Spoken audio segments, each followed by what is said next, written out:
It is time, everyone. Welcome back to the Apex Legends Global Series. We're in for a long haul today, kicking things off with the EMEA region. It is the first time that we're getting to see Groups B versus C match up against each other, and it's been literally a month the last time these two groups met up. It was March 18th, so I couldn't be more excited to see who's going to be duking things out. Group C is going to have 3 match days starting today, and they're going to make a huge change up on the leaderboard. I'm Spider Tiff. I'll be your host today, but I couldn't do it alone, so I want to introduce you to the fabulous casters that are going to be joining me today, kicking things off with Dia. Dia, we got to call all of the action last week. How you feeling? I'm feeling really good. And first things first, Tiff, I think that though it might be difficult, you could do it alone, and I would pay to see it. It would be really fun to see you hosting and casting simultaneously. Fortunately enough, we're here to back you up, and it's going to be a great day to do so as we get later into the season and things become even more tenuous for those teams looking to make it to LAN.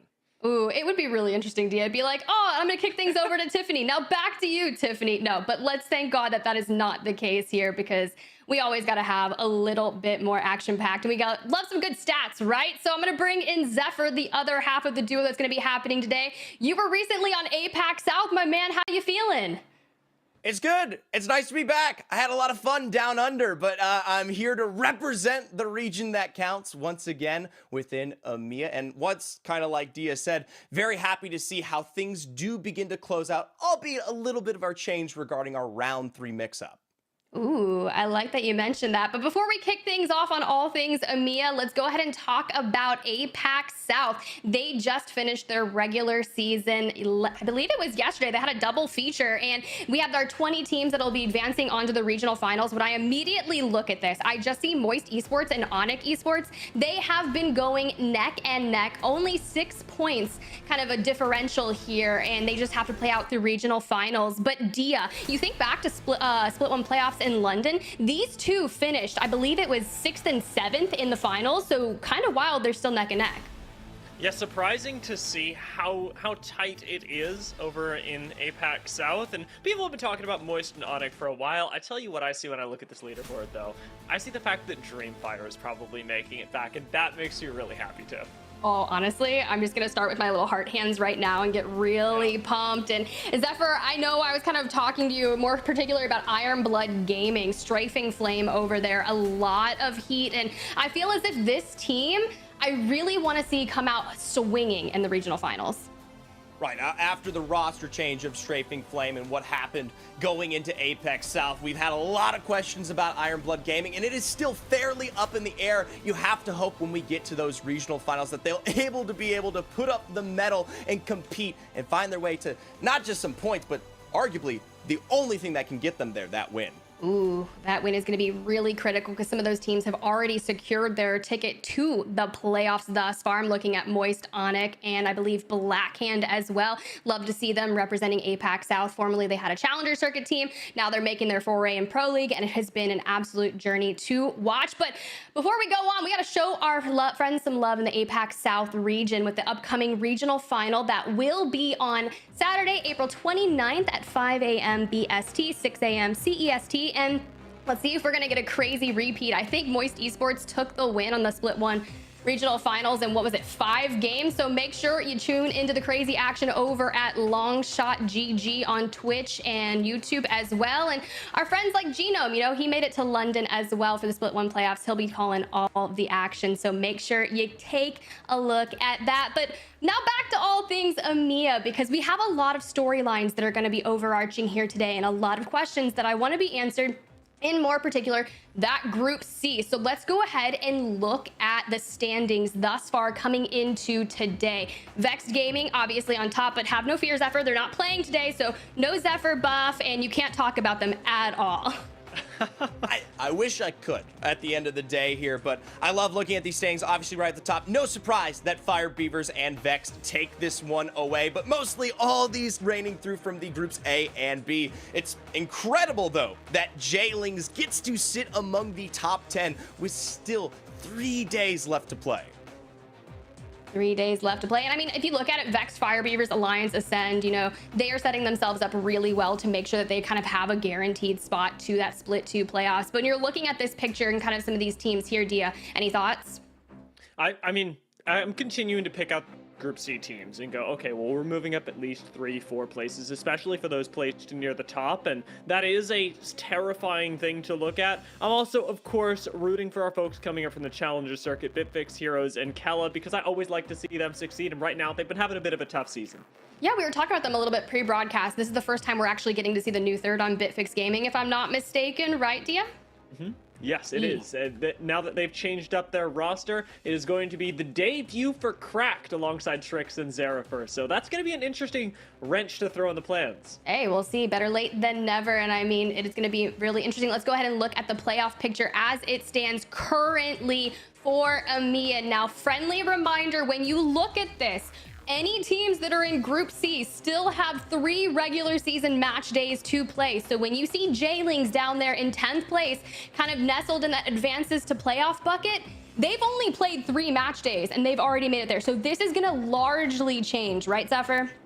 Absolutely, and it's not just that. We talk about some of those cusp or the points that we will be looking at as we approach end of season. And while it's still up in the air regarding playoffs directly, I'm mostly interested in those who can contain themselves well within Pro League. You don't want to go through relegation. I know between the 3 of us, our Challenger Circuit squad, we've had the opportunity to see how those qualifiers can go, especially as we approach champs. Honestly, some of those Challenger Circuit finals and the qualifiers are some of the most intense action that I've ever seen. I believe there's a current Challenger Circuit going on. You'll see some finals on Monday as well. But let's go ahead and look at the EMEA kill leaderboard thus far for Split 2. But guys, our players, they are more than a number, but Effect is just him right now, Dia.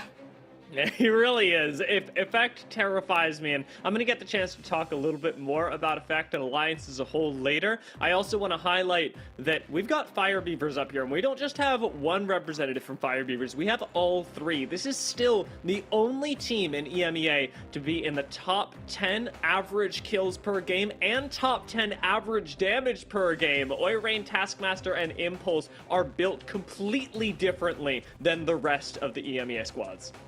Built differently is the easiest way to put it. I think I saw like a Reddit thread completely dedicated to Fire Beavers, and they were like, hey, what are the other teams and regions that are similar to Fire Beavers? And 90% was just like, there are no other teams that operate like Fire Beavers. You cannot replicate that. And it's just really exciting to see. So I can't wait to highlight some cool fun facts and stats that we've seen throughout their journey, such as ring damage, by the way. It's astronomical. But you know, let's go ahead and look at our groups for the day before we get more into that. We have groups B versus C, friendly reminder. And I've got 2 words here. One gaming, gladiators there, Zephyr, and Hardeki.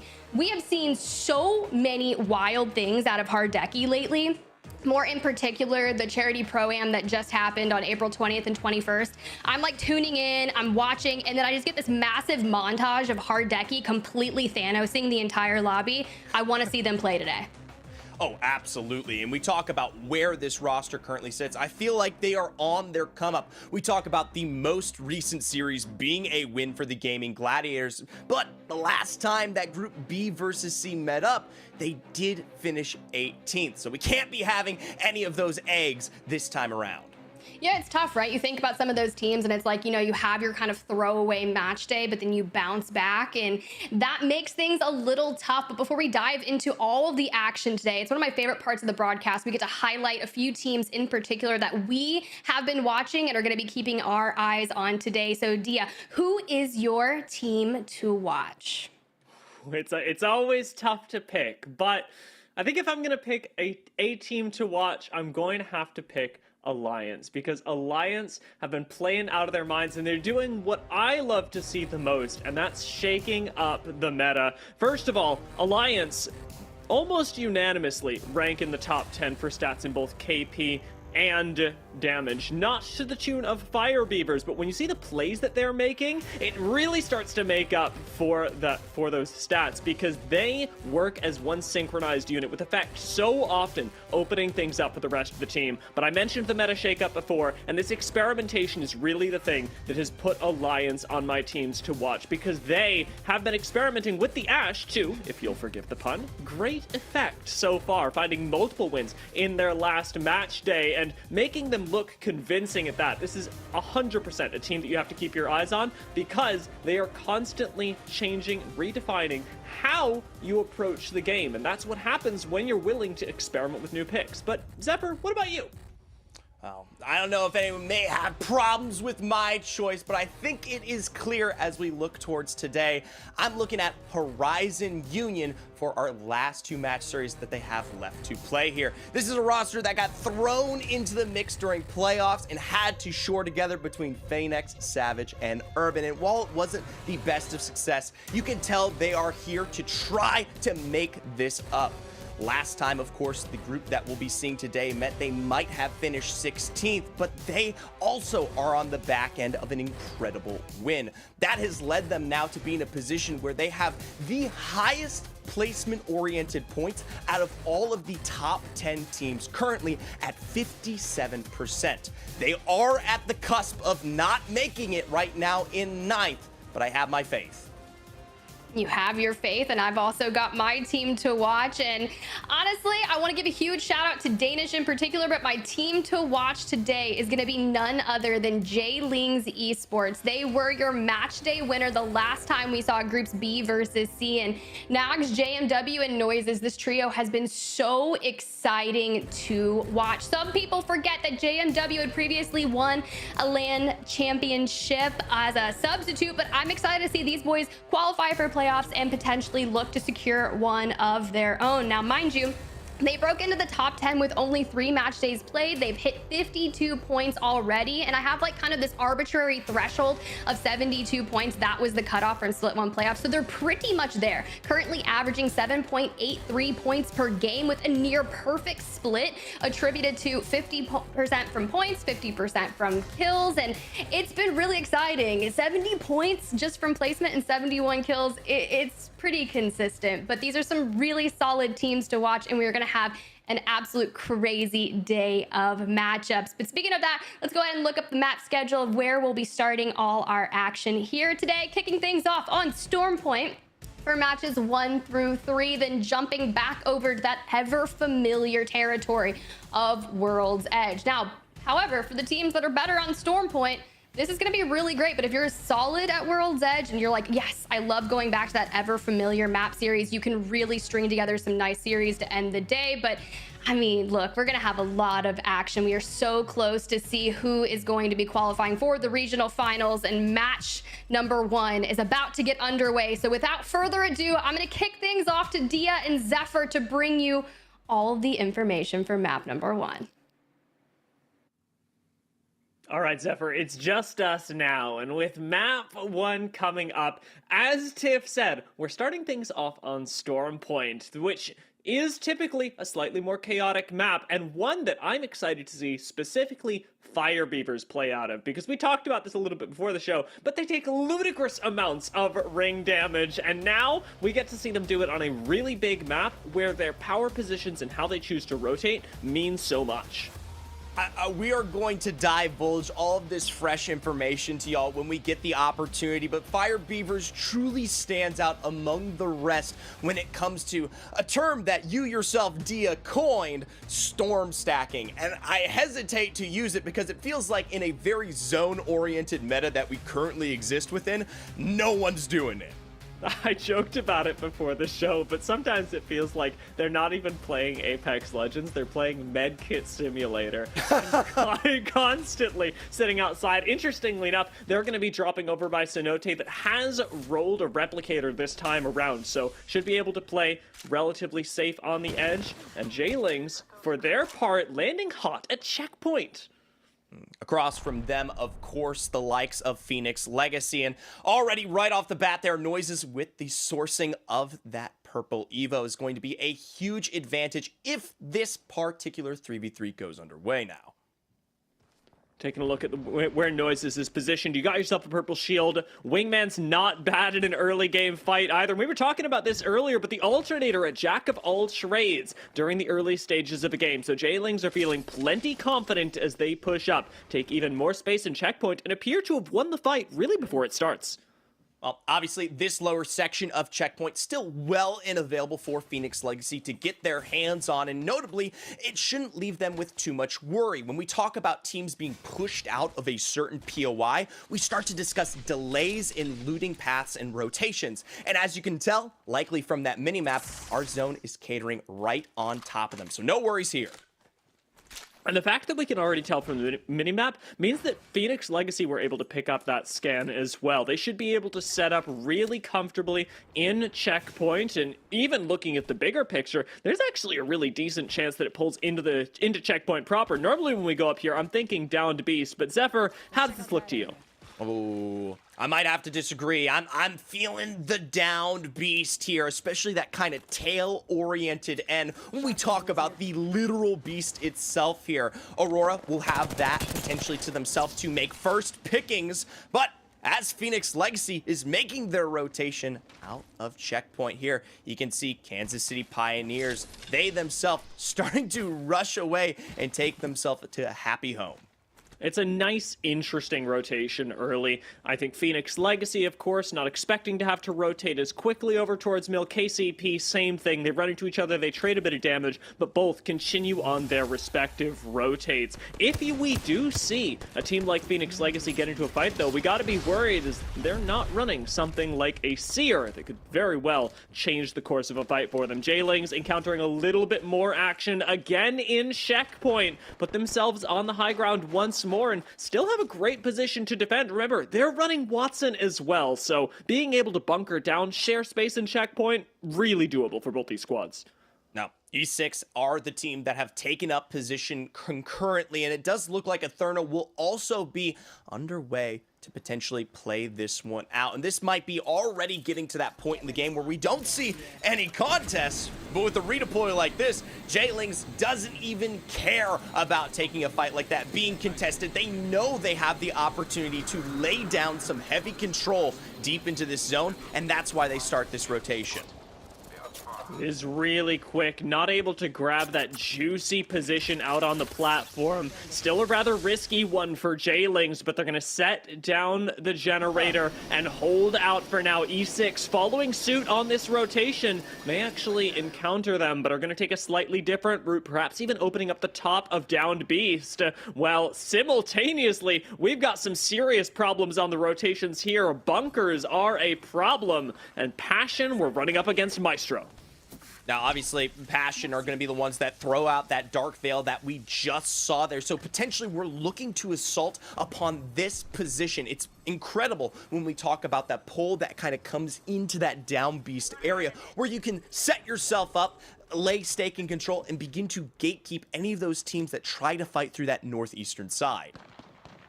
Passion are going to be helping out with this charge rifle in hand. Super consistent way to play the game, and since they've got this octagonal little donut area to play, they should be feeling pretty darn comfortable with plenty of cover and options available to them. Not a terrible spot for the zone, but everyone else really piling into downed beast, and I was wondering what sorts of play we would get today, how things would end up working in our first games on Stormpoint. So many teams start looking like they're a little more hungry for blood. E6 are taking the opposite approach.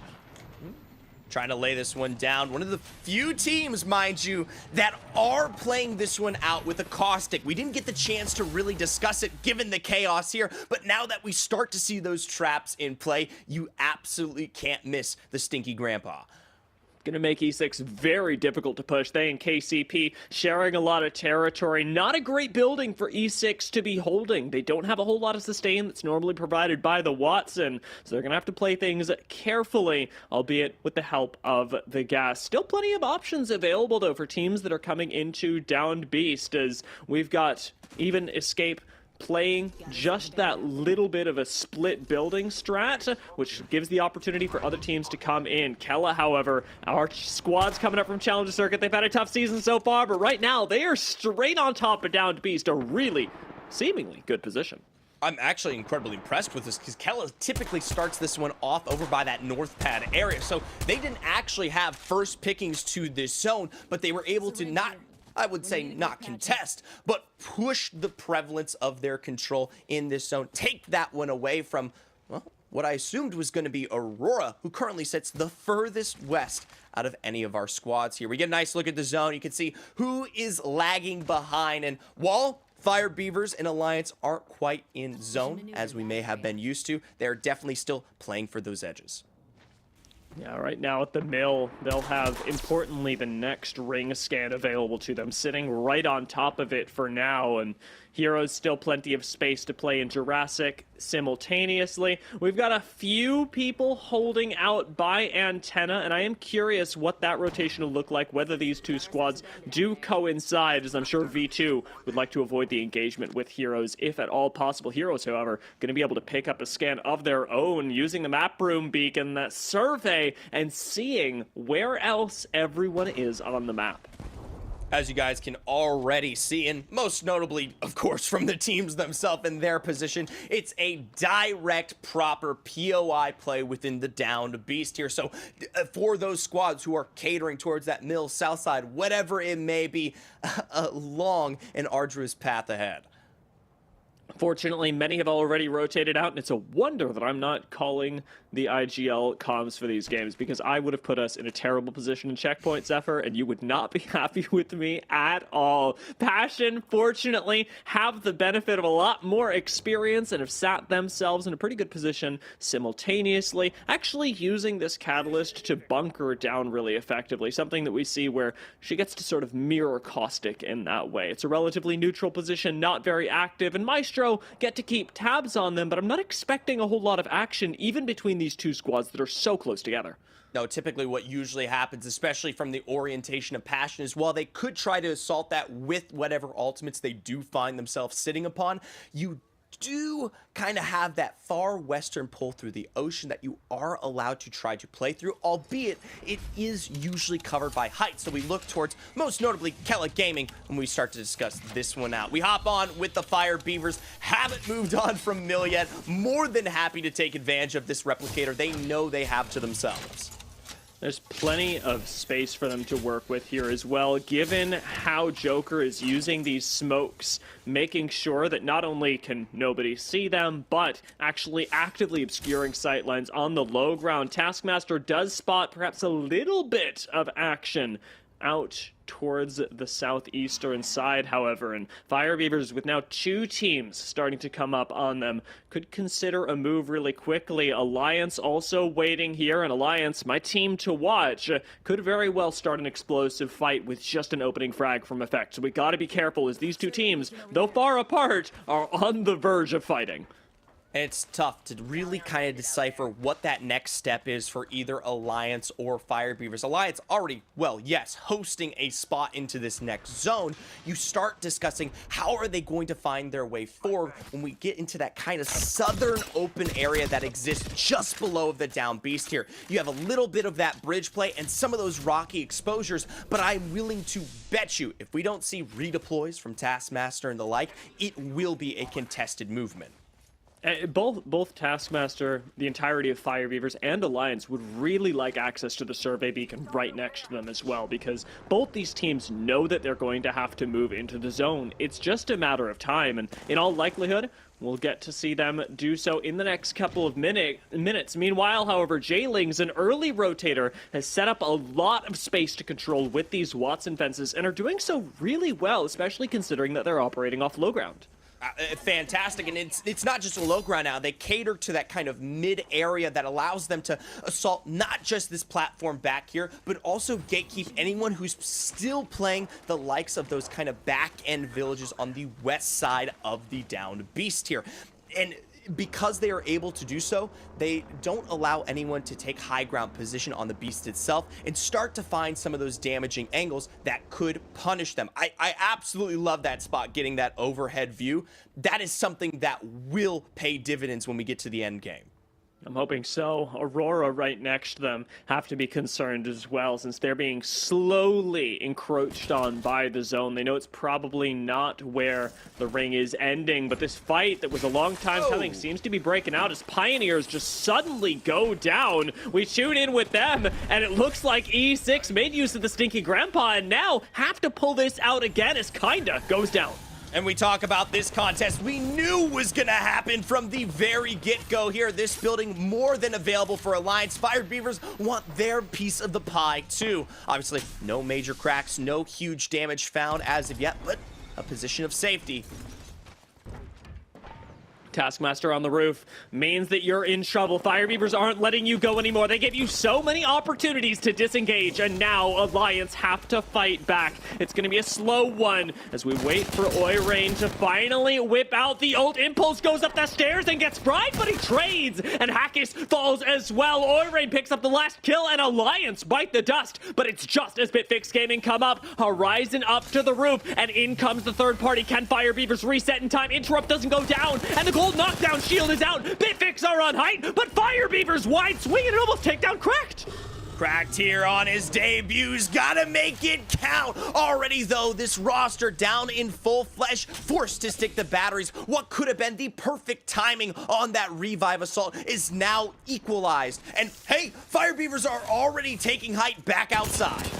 They're ready to take this engagement fully. Taskmaster again, almost full HP, is already sieging down, but yet another team has joined the fray. We had so many southeastern rotations early, Zephyr, and we're seeing them all come to a head right around mill. Fire Beavers have to know that this is not the end of the road. It's time to bunker down. Unfortunately, they've got the loot boxes to do so because that fight with Alliance was at the perfect time. A little bit of an arc start stuck on the back end there, but it is nothing in the face of cleaning up Bitfix Gaming. Helped out in part by Dynasty there. They're going to award themselves at least 2 of that KP. Across from them, V2, they want to challenge the monsters once again. I promise you, V2, this doesn't go well. This is not what you thought you were walking into, but Izidan does get some good damage down initially. YOLO's got to disengage off the height, and again, V2, it's like so many squads that have fallen before them, find themselves on the low ground, find themselves without tempo up against Fire Beavers, and now they're eating shots from other squads around them. Quick reload, quick bat, hopefully quick disengage, because V2 can't stick around, and they're gonna try and play GTA and get the heck out of here as Fire Beavers rotate right past them, knowing that they have an opportunity to strike on the Trident. But we talked about it early on, this rotation, a movement forward, something that needed to be planned. All of these contests, all of these fights finally come and pay their price. V2 with the heavy movement forward, hops out of the Trident and finds damage where it counts, sending Fire Beavers home in 17. Oh god, though, this is so late. Izidan's already being shot at in the Trident. YOLO might not make it into the zone. One tick more, and he survives, moving down into the choke point that separates Downed Beast and Checkpoint. V2 managed to survive, albeit down a member, but they sacrificed it for a good cause. Finally, somebody's taking Fire Beavers out of the lobby. Meanwhile, Game and Gladiators swing onto the low ground. They got their own fight going on up against the Heroes, and again, this southeastern rotation claims another life. Heroes go down. Heroes wiped out in full, and now their sights targeted to that low ground. We know for a fact that just below them lies an easy 2v3 situation. Leagri, of course, on this seer should be able to sniff that one out or sense out some hearts. We've finally made it into this third ring fully closed, and I'm surprised, Zephyr, that there are only 13 squads left. It was a massive culling for a zone that so many predicted correctly, but the way that these teams rotated, the fact that these two sides of the lobby have not played against each other in so long, Groups B versus C, clearly unused to each other in the early stages of today, have honestly managed to put themselves in a position where there's a lot of open space in the end game because so many people are dead. There might be some open space still left available in the Down Beast itself, but it's seconds away from that potentially being irrelevant here. So many of these teams have to give up the low ground, the buildings, and have to play directly, of course, for that beast themselves. This rotation for Gaming Gladiators is as bad as it gets, but it comes with the reward of finding YOLO at least. A bit of an interceptor pylon in play with 14 to go. How do they make it across? Looks like Gaming Gladiators may very well be able to walk this in. They've even got a care package ahead of them, completely unlooted, but they're starting to attract attention. Height on downed beast. If we'll remember, Kella Gaming, most recently holding that position, have noticed what lies ahead of them. Oh my. Gaming Gladiators are going to try and whip out the Valkyrie ultimate. They'll make it up to the sky after taking a peppering of damage from those missiles, and we'll see where they land as landing spots pretty few and far between, fence lines available, and this is what they're going for, right into a smoke, right into the unknown. And like Elsa, they seem to have baited out okay. A little bit of an arc star, a little bit of a skirmish, but Gaming Gladiators are stabilizing, even getting aggressive as they whip out the seer ult from Laughery and now start to fry. Digi threats in hand, cars out, 2 knocks down, and Gaming Gladiators are 1 knock away. They are no knocks away from taking out Aurora. Now though, with Artico suffering some damage, he gets out but barely. Laughery gets full thirsted, and Gaming Gladiators now are on the back foot, now being pushed by Horizon. Horizon are more than happy that they take out Vortex for them. It allows space to open up here, but it doesn't come without the price of Phoenix as well. V2 going out here in 10th, just behind them. Horizon are now finally, I think, in the safest position to reset and find full health now that they've been granted an exit out of the beast. So many quick fights happening in that short span of time, over by just the corner. And honestly, it opened up that third-party scenario in a way that neither team was expecting. Neither Aurora or Gaming Gladiators thought that they would be in trouble in their respective spots, but very quickly discover the opposite. We drop down to 8 squads. Again, a continually bloody game, Zephyr. Passion managing to retain some height for now. Not ultimate height in Downed Beast, but this next pull changes everything. Once again, this tail no longer in play, more directly towards that platform that J-Lings came through with, but Passion, they hold hands with Maestro all game long, but finally the fangs come out. Horizon low, dropped at the hands of Tax, a return from 0-0, may not be imminent, but they themselves actually in a 2v2. Tax, though, with an immediate swap, leaving it to Zanya to at least secure that next kill there, but Element 6, here they come. And Tax saw this earlier. He knew the third party was incoming. E6 unable to capitalize on the height, now get pushed themselves, and it may just be their end as there's so much flesh around them. E6 do go down, and Horizon are the ones to do it to them. Another successful third party from this squad, but they've got no time to celebrate because the zone is closing in, pushing them out into the open, into the former position of J-Lings. Let's see if they're still there. J-Lings, obviously, with the first take on this platform, are nowhere to be seen, potentially out-positioning towards the edge there. Instead, they've pulled back to the very cusp of this foot. They know they don't have the loss on those fence lines just yet, and they're more than happy to wait out the onslaught that comes through from that beast itself.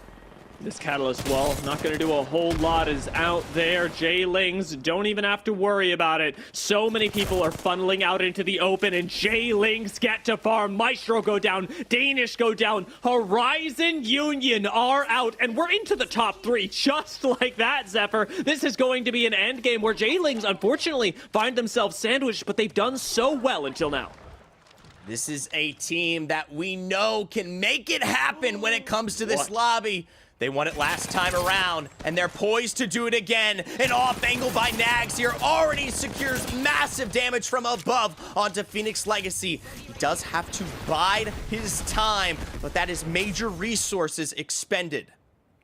No climb up available. Phoenix Legacy just bunkering down in the middle of this, and you can't help but feel bad for them as Kella from the top of Down Beast, from the top of Challenger Circuit, now start to push up. Ring starting to close. This is do or die for Kella, for Phoenix Legacy, for J-Lings. Who's going to come out on top? Can Kella finally do it? It's tough to say here. For Kella, they have one of the better positions. We talk about the rotation towards that pole. Both J-Lings and, of course, Phoenix Legacy will be forced out from their back-end position in just a moment's notice. And look at Odie with this absolute supreme high ground to work with.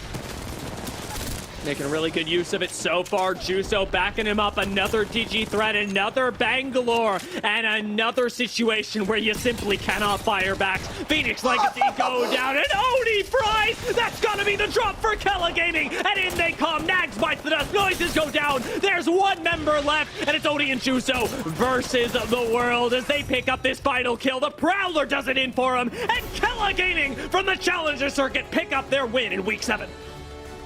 Kella Gaming from early on, a deep rotation in from North Pad, steal that one away from even the likes of Aurora, who quite literally land in the down beast, play from that height, time the rotation in his own way, take away J-Ling's platform, and then win it all. And Aurora got psyched out. We talked about this earlier, but as the zone starts to encroach on the platforms behind Down Beast, they give it up. They go into the opposite side where teams like E6 and Pioneers fell before them. Horizon cleaning up so much of that side of the lobby, Zephyr. Well, we'll have to see how it poses them, especially in regards to the points overall. Let's bring back Tiff in here. What an incredible start to the day of B versus C. A definite incredible start. Congratulations to Kella Gaming for taking that map 1 victory with esteemed. As soon as I saw them take that ultimate high ground, I was like, this is their game to win if they fumble this. But they get that opening knock onto Nags from J-Lings and then follow it up with another one. I was like, this is clean. That was incredibly well played. So thanks for calling all the action. So hype, guys. It was good. I mean, our jobs are easy when the games are this good. I'm gonna say that when the shots are so clean, getting excited, celebrating what these players are able to achieve, it comes so naturally. And watching Kella succeed was really incredible, right alongside Phoenix Legacy, who very much need good games today. Yeah, let's go ahead and pull up some of those highlights so we can start. I don't want to cut you off there, Zephyr, but I do want to go through some of those highlights because, you know, we've been spoiled with some really solid Apex action as of late, starting with that Charity Pro-Am just a few days ago. We had some really strong moves. In particular, it was Hardeki that stood out a lot. I was constantly watching the gameplay and I was like, dude, this man is on one. And I was really curious to see how that performance would carry the momentum here today, starting in match day number 7. And we did get a lot of early action, in particular with the Fire Beavers, Dia. But then that's when we saw GG start picking things up. Yeah, it was such an unexpected moment where things switched up as V2 took that rotation ahead of Fire Beavers and very quickly took a whole squad out of the lobby, the squad that had been running it up until then. And after that, it was team after team trying to rotate into and through Downed Beast, specifically this little tail portion that you called out in the early game, Zephyr. So many squads fell on the way through, not knowing how they wanted to handle this transition into the outer part of Downed Beast. I think it's the hardest part of Down Beast to play. We talk about anything on that west side. You have some of those buildings in the back, and of course, like I've said many times, the carcass, right? To actually work with as a position to move through, and none of that was available. It's some of our most early rotators that find their success here, notably J-Lings, albeit in second there, and Phoenix Legacy, and of course, Kella from North Pad, who come out on the top of the day. Really solid performance there from J-Lings. I mean, you look at Stormpoint alone, they do typically have more kills or more points from placement, so really strong showing for them. But Kella as well, taking a solid there. They had 6 eliminations, but jumping down to the 11th through 20th place. This is where things are getting a little, like, interesting, right? You mentioned Aurora. Their drop spot is the Down Beast, and they got evicted early on and were only able to pick up 1 KP from that. And you just start to look, Fire Beavers, sure, they went out in 17th place, but they had 5 eliminations. Had V2 not cut off their rotation, they were poised to continue on the domination. And it's just been really, really exciting. We'll kind of see how that goes forward. But here's the deal, Dia. You know, you did really, really solid casting that map 1, but we're going to throw you into the void. We're going to kick you out just for a little bit because I believe Zephyr and I are going to be like going through the action there on match number 2. But I'm sorry. You know, you did a really good job. But we are going to cut to a quick break. And when we come back, it's probably going to be me and Zephyr. So bye, Dia. Go grab yourself some water, chat, because things are about to get hot.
WD Black, the official storage partner of the Apex Legends Global Series.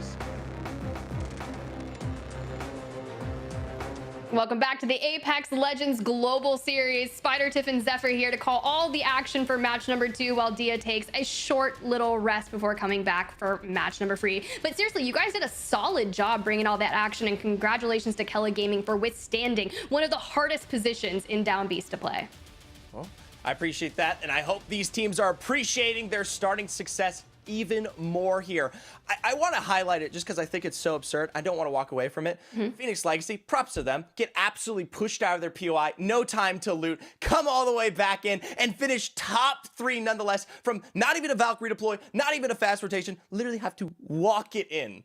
Yeah, it's really tough, right? And they've kind of been struggling and trying to figure out like who is going to be their trio, right? We've seen them testing a lot of different players today. They've got Imp back on the team. They had Peerless Peanut in I believe the last competition I had witnessed out of them. So they've been kind of trialing a third, and they're trying to figure out what's going to happen. But I feel like they've still been relatively consistent, but they're not going to be able to reach their final form until they get that trio solidified.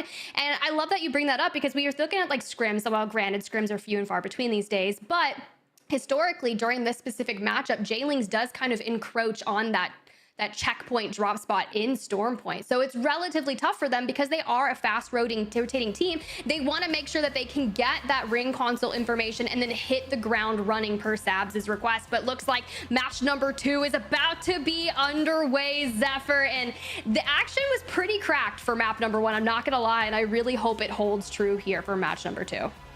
I don't know if it was cracked, I don't know if it was the down beast, or if it was just Fire Beavers, especially starting off the game with a bang. Nonetheless here, a nice little reset for our teams and a zone that caters completely opposite of what we just saw. Hey, I mean, it could be, but we're getting another North Zone. Look, was it in the Pro-Am that just recently happened where everything was pulling south and it was just launch pad after launch pad after launch pad? So I'm not sure what's happening here, but whoever's giving us these northern zones, thank you so much, because this is going to be all in Alliance's favor. And Horizon, they're not going to have to completely go from east to west on that rotation. They can kind of sit just where they are, and you'll start to notice. But think of the Fire Beavers, right? They're that edge hitting zone team, right? This is gonna be exactly what they want. Right, it's funny you say that. You're usually of the mindset where you're like, oh, come on, guys. You know, a catered rotation that's much longer would usually be super punishing for any kind of team. And it usually is. Dia was bringing up some incredible data earlier on, and I want to kind of retouch on it. Fire Beavers in the zone itself have the highest ring damage taken out of any other squad out there at 19,000. 5 digits. Of every other team, there are only 4 teams that come close at 5-digit numbers, respectively being that of SPS, Dynasty, and FUT, and they don't even come close to a position on the board that rivals these guys. Yeah, he was talking more in particular about the revives given. 29 different revives for the Fire Beavers team, and it was because they are outside that zone, potentially getting knocked to Storm. But the issue is here, with playing that edge, you run the risk of the team rotating earlier, similar to what we saw in map number 1, and just kind of holding them out. I feel like if Fire Beavers had just a little bit more time in that, because you saw at one point one of the Fire Beavers members had switched over to a white shield last minute to kind of carry on that rotation. So a little bit of a disadvantage there. But as we start to look at some rotations early on in particular, you have to think of where you're able to get the ring console, where you can get that map scan to have the information of not only if you are going to play outside the zone, it's what's available, right? And those, by the time that you've made your way into the next zone, that data that you got from the map room scan is so outdated. But Maestro getting started a little bit early here. We talk about Nightmare, who typically lands here in High Point, and already delivering to Maestro find a double knock in the moment. One final member to set themselves below, and they don't even care. They're more than happy to pull for full thirst while they have the chance. A bat or two picked with an exhibit down. guarantees the end of our 3v1. And this is a really important fight. Let's talk about that for a second, because establishing your space here in high point early, any team that decides to maybe rotate out through the wall is going to have to push through this choke point. And you've already got the kind of buildings and the space taken, but Horizon Union would love to bring this up to full screen because there is some action happening and I need more of it. I need me to be full screened into this, Zephyr. It does look like when it comes to the Catalyst, they had to use that Dark Veil to at least secure a bit of an edge on that, well, revive for Urban. They did secure double knocks down, albeit weren't able to finish that one in the end here. I'm curious where that exactly comes through. We know for a fact some of these other squads are beginning to arrive. Maestro and Nightmare at the start of that fight. Okay, it looks like they themselves were able to recover, weren't third-partied by Horizon. Instead, it's Nightmare that gets forced out of this building. And I think that's strong, right? This is totally able to be shared splitly, right? They can go habitate this building. You can essentially poke throughout and maybe get some damage, maybe level up your shields. You're sitting on triple blue for Horizon.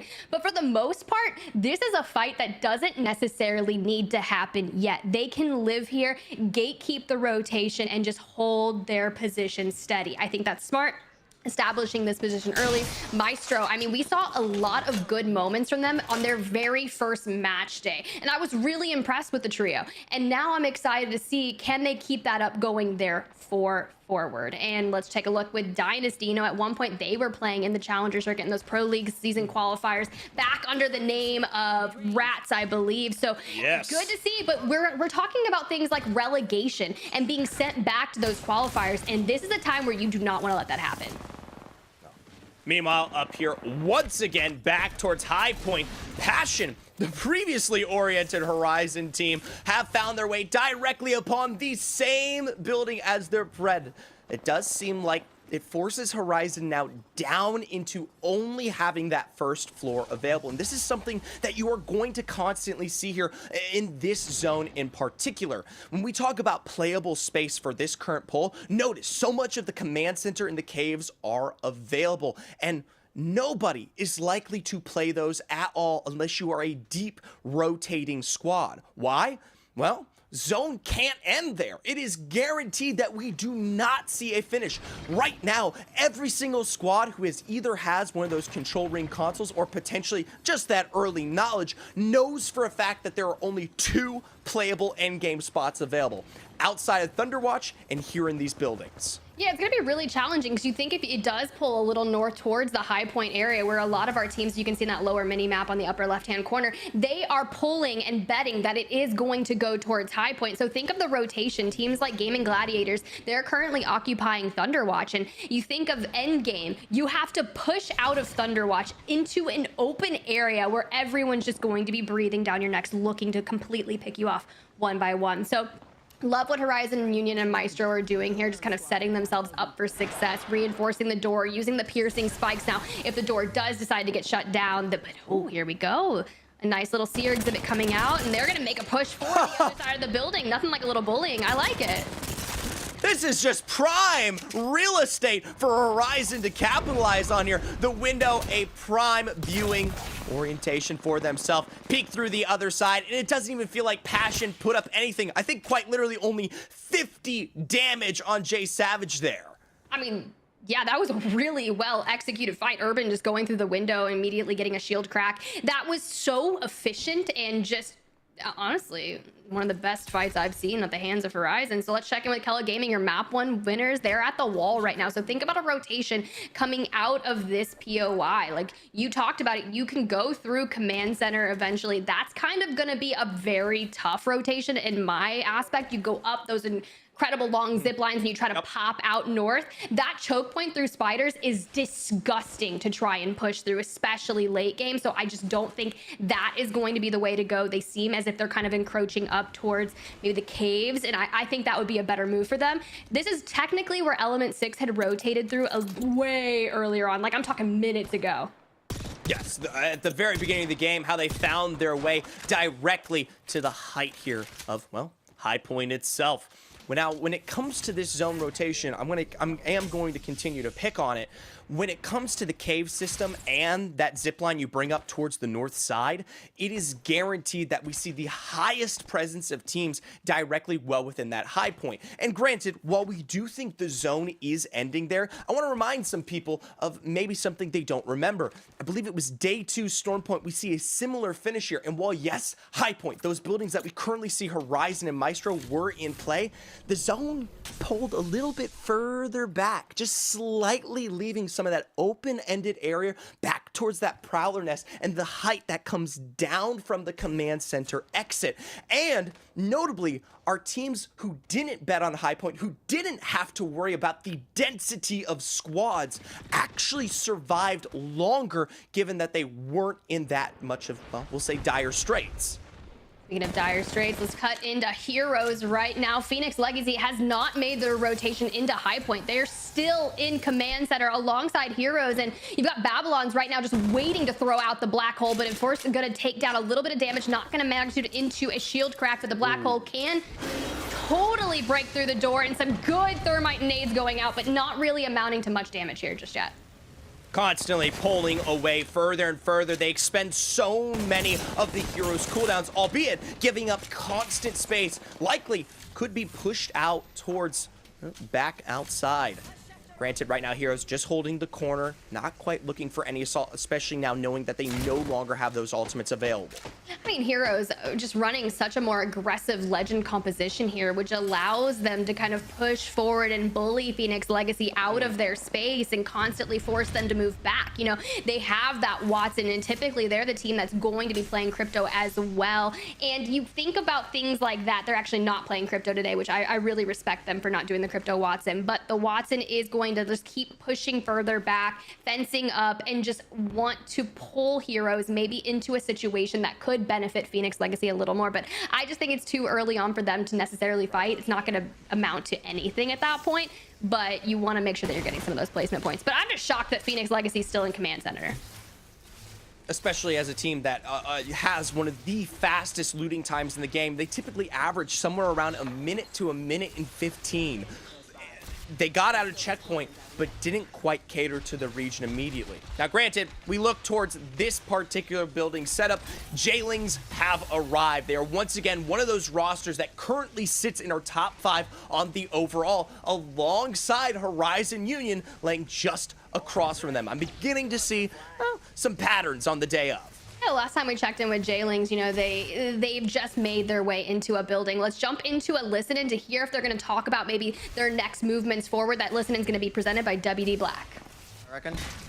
Yeah, Jen in this corner. Yeah, we're literally in endgame. We are in endgame, okay? We just can't. I think you're good. Wait, I think we triple play here. I think we triple play here. Really good here, Jay. On me. Are you sure? I think yeah, so. I was just saying because three teams can see the doors, you know. Whereas if I put it here, but then they can nade and take the stairs from us. You know what I mean? I don't know. If you gen here, they can't take the space from us. Who can see the gen? Who can see the gen? This team out here. This door gets one on one. Alright, I'm putting a gen here on you. Don't do that shit next. Yeah. If you get knocked there, we just lost this game. Just lock it in. Do you guys have nades? You have a med kit or no? Yes, nades. No, zero med kit. No, zero med kit. Syringe? Yeah, I'll take it. Is that armor swap fresh or what? No, it's not. We can make it fresh though. I've got 16 cells. Yeah, do it. Well, I'm gonna slow here first. The armor swap. Right, listen, boys. When you're full HP now, sit on me and play on me, alright? No, Jay, play on me because you can fence the stairs. Look at my HP, dude. Okay. You want me to slow heal this, no? No, I can do it. No, just pop a cell. It's not worth it. We're not gonna take any damage anyway. We're not peeking anyone. It's more important we have presence here, and I want you on me, Jay, so you can spam fence the stairs if you need to, okay? Oh wait, you have the gen as well. I know, exactly. It's not a bad spot, dude, but we cannot give up this space, and then they just swing and kill us. Yeah. And Nags, you need to play there, because they might drop out balcony and try and make a play on you, okay? And you need to be ready to swing that guy and one clip. No, they're gonna get. Well, that was definitely very interesting, but it's always good to hear, especially when a team has poised themselves in prime positioning for that end game, and that's what Jailings is focusing on. And the dynamics between Nags and Co, it's quite interesting, right? Nags, kind of that entry fragger, poking the stairs, trying to just do poke damage, and you just hear him, don't do that. Just don't do it, we throw. Well, what are you doing? We're about to screw over a whole success here to continue and potentially find them back to another win in B versus C. It's guaranteed potentially for this game, and we want to see if they can hold on to it. But over here, opposite side, just on the low ground, we talk about this slime, hard to assault up the hill here. Noticeably, yes, Vortex go down, but it's not mostly by the hands of Kella. Instead, the waiting arms of Kansas City above them. But Kella have more problems awaiting them from the deep. Yeah, this is tough, right? You think about that rotation. Phoenix Legacy, they had just been pushed fully out of command center, and they're electing to not push through that spider chokehold we were talking about earlier. Instead, they're going to force their way up that hill and rotate and mirror Kella. Now Juzo going down at the hands of Imp, and this is looking to be a Phoenix Legacy fight here because Kella has nowhere to go. Ooh. Fantastic, though, from Phoenix Legacy to push that through from the low ground. In most situations, you wouldn't bet on it there. For now, though, how they get forward is going to be another question. These teams in Thunderwatch have that to answer themselves. Heroes with supreme control of this height should be able to watch Game and Gladiators on their rotation out. Well, my eyes are going to be set on hard decky. We saw a lot of 1v3 situations, but it's going to be Heroes already taking down the likes of Danish. So GG need to poise themselves to make sure that they're going to have that. But unfortunately, Heroes is just annihilating everyone and holding that. That high ground at Thunderwatch was absolutely key. But Fire Beavers are like, hey, yo, if you want to make something happen, let's do this. Taskmaster coming in. Dang! This is what you want. If you're Fire Beaver, sure, Oi Rain's already down. You don't have the banner. 9 Impulse, a little bit low on health here. Needs to clutch this up, but not going to be able to do it. The hip fire on the Nemesis isn't going to be enough, and Babylon's from Heroes clutching and has that gold knockdown. That was so close. There is no other roster in the entirety of EMEA that could just say, you know what? Let's just try to get the job done. They send 2, knowing that they have no other option up against Heroes here, and they are full health. They are more than comfortable in their current spot after taking out both Gaiman, of course, and my apologies, the other squad that comes through there on Thunderwatch. Very, very challenging. That was going to be Danish as well, but let's touch base with Bitfix Gaming. I know we talked about them a little bit early on in that broadcast, playing with a new third, cracked on red, just holding out, taking Aurora in the caves. This is tough, right? You're talking about the rotations. You know, that zone came in hand for map number 1 in Aurora's favor. Unfortunately, they were not able to hold on to the down beast, and they're working on that rotation towards High Point, which is actually one of the most disgusting areas of the map to make a playthrough on Storm Point, and all of our teams are essentially just clawing up hills trying to make something happen. Zeri pulling out the Seer exhibit, looking for some information. They just need to get a cheeky LOS and maybe deal a knock, but it's going to actually be Cracked that goes down first. Zamper could never quite find his way onto that height, and instead, once again, Phoenix Legacy deliver on their defense, but no! Tricks with the jump down from height pulls it off, even though the full wipes come through on Crack and the like. Granted, zone closing in, they have to push further forward here. We tune back in with Heroes still on their rotation out from Thunderwatch. Remember what I said about this open area from Prowlers? It is a minor dark veil that gives them their space for what I can only imagine is no seconds long. Good Seer Q coming out, not necessarily going to provide them with much information. You're just jumping forward and praying and shooting and trying to find some opening damage. That's your back, and you have nowhere to go. And V2 picking up another critical win of a fight here on the edge of zone, but it's going to be K-Swinny's lone gas trap that takes him down. Now E6 is poised to turn this fight into an advantage situation for them. Now let's talk about E6. They're playing with a new third as well. I tweeted out, I was like, who is winning today? And E6 was like a prevalent team that kept getting thrown my way, but unfortunately, Yolu is just better in this situation. A 2v3 out of V2 and the res coming in. Now, this is good for them because you see Izzy down, they went down to Storm. They already have their shield, so they're just gonna have to pop a med kit, and that will allow them to continue their movement forward. They are just playing that edge of the rock, but look at Horizon and Maestro. They've been living in those 2 buildings, 2 zone called to perfection. Fantastic spot for them, but I want to highlight J-Lings here. Remember, they were the squad that was still hosting a spot directly underneath Maestro at the very beginning, at least, of our game here. They have pulled back towards that high point trench line because, as we just saw from that last zone read, this is going directly up just past Maestro's building. Horizon about to lose out on their side entirely. Those two squads, the only ones in control of a position for Zone 5 further.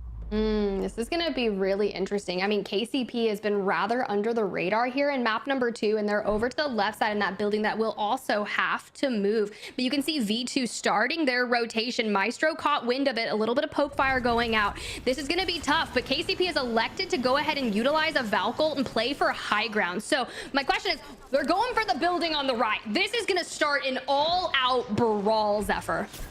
This is tough here. You have to worry about those back-end angles from Eternal, and it forces Zane down almost immediately. The same spot that we saw J-Lings in is where KCP hosts themselves already immediately with Surdell finding that interceptor pylon down, setting those fence lines up. They will be able to last after having to move from that western spot. Instead, it's J-Lings who give this one away, who look worse for wear after losing out on, well, really dispensable space. Yo, we've got 3 Seer exhibits out. V2's fighting for their life against J-Lings down there in an isolated 3v3, but JMW is the only sole remaining survivor of J-Lings. Very tough, just trying to do knockdown v knockdown. Does have a little bit of loot, is able to get a shield swap out, but a V2 has 2 members getting green from the high ground, and J-Lings is going to be eliminated. 5 squads remaining, though. Does V2 have enough time to get a reset down on the low ground as Eternal falls as well? Maestro wanting to get into the fight with Horizon. They're down as well. 3 squads remaining, Zephyr. KCP Maestro here in V2 from the low. We talk about what space is available. Maestro and KCP still holding on to the same building, likely to shore this up until the very, very end here, not to exit out until the last possible moment. You have to wonder, what angles does V2 have available? How can they potentially find an advantage in this moment, given how much space they are starting to absorb on this pull? It is going to be really interesting, but KCP under the radar. Curious to see now that they've fought out for space and are fencing off that area. Maestro at the top, holding that high ground is going to be really nice for them. I think I just heard a sentinel, so they're looking for cheeky lines of sight onto V2. The moment they get a knock onto V2, that is over. So they're just trying to keep them at bay. And at this point in time, I just feel like KCP, they're just playing for the win. They want Maestro to fight V2 so they can go in and be like, you know, we're going to clean this up. It's going to be very close here. It depends how much restraint Maestro have. If they go for the full send right now and try to assault the bottom end of V2, it is guaranteed that KCP walk this one out. But I love this cheeky move from Zane, trying to find that off angle, getting to the next position forward that should grant KCP what they need. Piercing Spike's destruction, and plan is over by Surdell. I really like this movement throughout. Let's go ahead and jump into a listen-in with KCP to see how they're going to navigate this end game, because this is going to be exciting. Del, chill. Yeah, I'm chilling. I'm batting.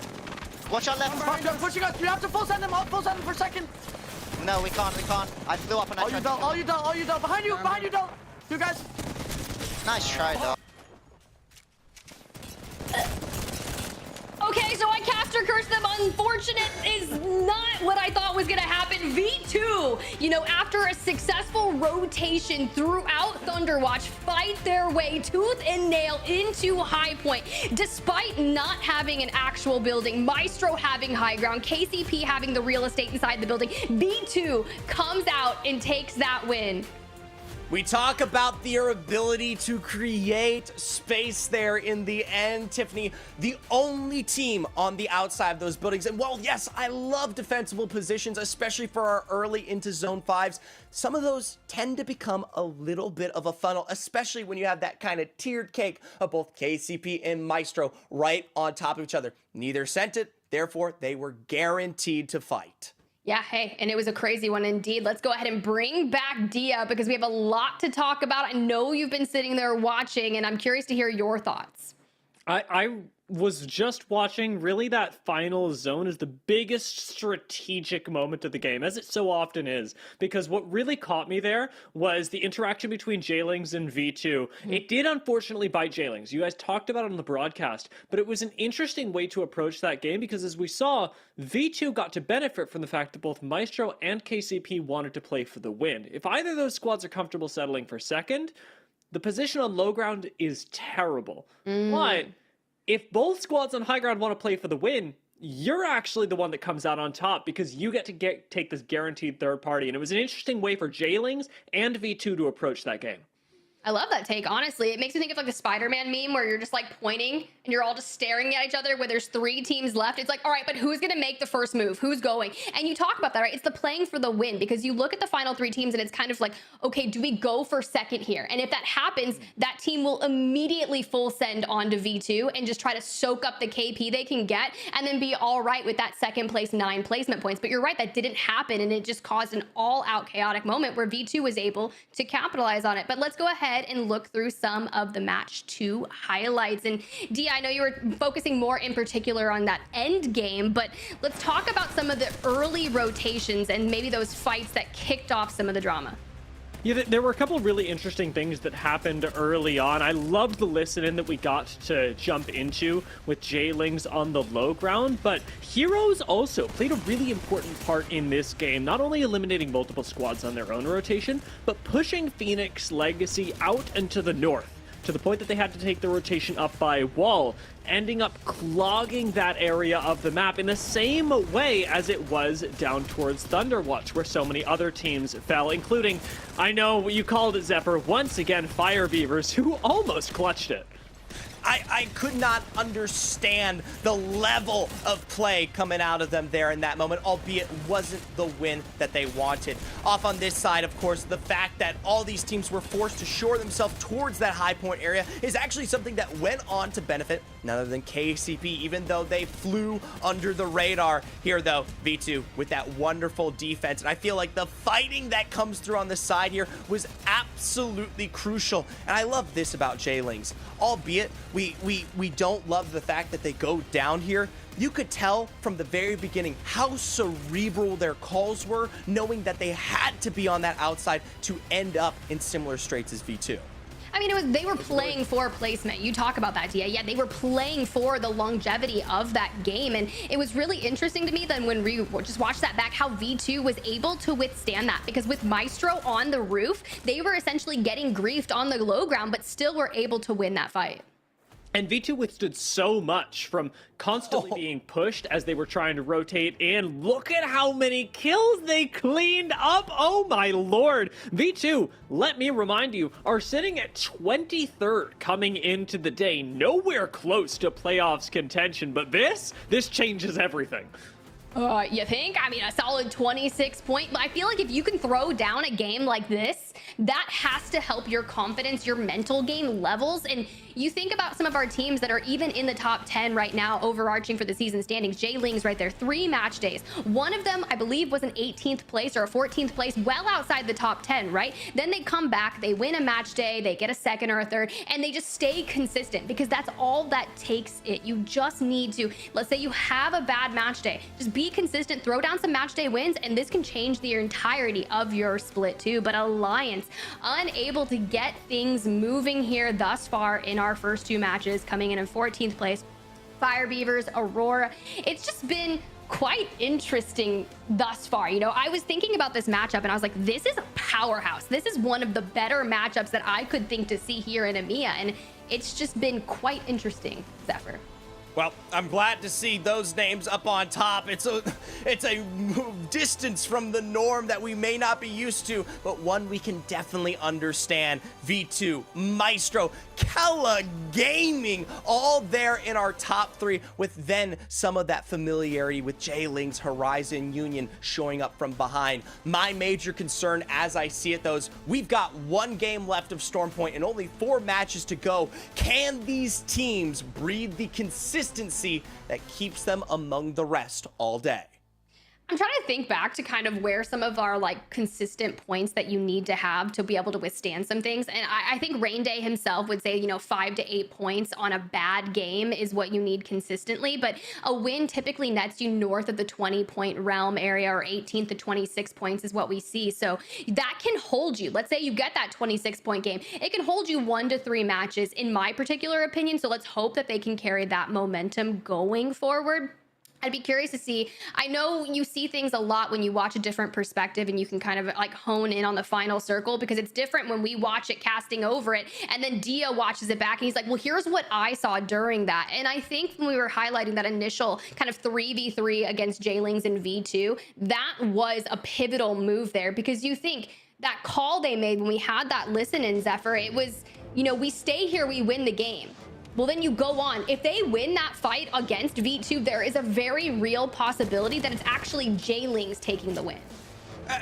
It's something that I tried to bring up a little bit earlier on. It just shows that they absolutely understand how these things play out, far and above steps ahead. Now, we never really got to talk about it, but I absolutely love the Catalyst play here. As Maestro comes down from that height, it should be a moment that you get to lay in on V2, but they are at a disadvantage. It actually chokes this fight to occur between the Pioneers and Maestro, as they have no choice but to contest in the single 3v3 that lays out ahead of them. Yeah, it's challenging because we were in a listening there with KCP to hear how they were going to approach it. We don't even see the Dark Veil at that point from their POV, and V2 is just chilling the best way that they have. That's the only cover that they get in the Dark Veil. It takes about 5 to 8 seconds to fully pull up, so you have to be able to survive 5 seconds while that wall is essentially being built. Then you go on, that timer starts and you're like, okay, this wall, in your head, you've got X amount of seconds, it's going to go down in 5 seconds, we have to make our play now, right? Very well done, very well executed by V2, and I would love to see them continue that momentum going into match number 3. But enough of me, enough of my thoughts, guys. I'm going to throw it over to D and Zephyr, because match number 3 is about to get underway. All right, I'm feeling good, Zephyr. We're popping into the third game, right back on Storm Point, and I'm sure you're sick of me already, but I got good news for you. We're locked in for at least another 20 minutes or so as this game gets underway. So let's think about how we're approaching this game, because we've had 2 very different finishes. One at Downed Beast, one all the way on the high ground, both actually interesting in the way that they incentivize zone play. Downed Beast is hard to get into late, so is that high point area, but there are other positions on the map, specifically more central ones, that can be a little more forgiving, especially on Storm Point. It's something we'll have to take a look at here. The mercy that may, the zone that be, the RNG gods, and how they may grant here. Whatever it is clear to me that when it comes to Storm Point, you have to define yourself quickly. And if you don't, you aren't going anywhere. It's time to jump in. Let's see what these teams choose to define themselves as, where the ring pulls, and how they adapt, because it is time to adapt or die, Zephyr, as we jump into the third match on Storm Point. Let's see. I am looking for something a little more central for these squads, and for the teams that have suffered, especially in the consistency today. Maybe a chance to jump back up. I mean, Kella, a prime example, winning game number 1, jumping down. Tiff said they have a little bit of holdover, right? The 20-plus point finish does keep you in the running for a little while, but you do have to re-up those points every once in a while as well. Right. I say it's always something that exists within your first 1 or 2 games after you put up those big scorings, that you can kind of rest on your laurels. Now, granted, I think you'll be maybe a little bit more happy with a zone like this. None of the spots that currently exist are too difficult to find your way in. Everyone on equal footing when we talk about that next rotation forward. Albeit, though, in comparison to, say, something like Fish Farms or Cenote, where you can get so many of our rosters clustered in before that end game, something like Cascade Falls is a bit more punishing. Play a little bit more wide open, perhaps, if you are coming in from the edge. But as you say, I mean, these buildings, so obtrusive, especially when E6 are running the caustic, if they have chosen to stick with that going into game 3, and I suspect that they have. Other teams are already going to be picking up on the fact that this ring is in fact coming over into the Cascade area. Horizon notably going and picking up the ring console over by Stormcatcher right now. They've got a really swift rotation that they can make should they want to place themselves in zone, and I'm looking around the map at Heroes as well and how they'll choose to play this out, because they were on the warpath last game, constantly pushing teams, constantly looking for fights.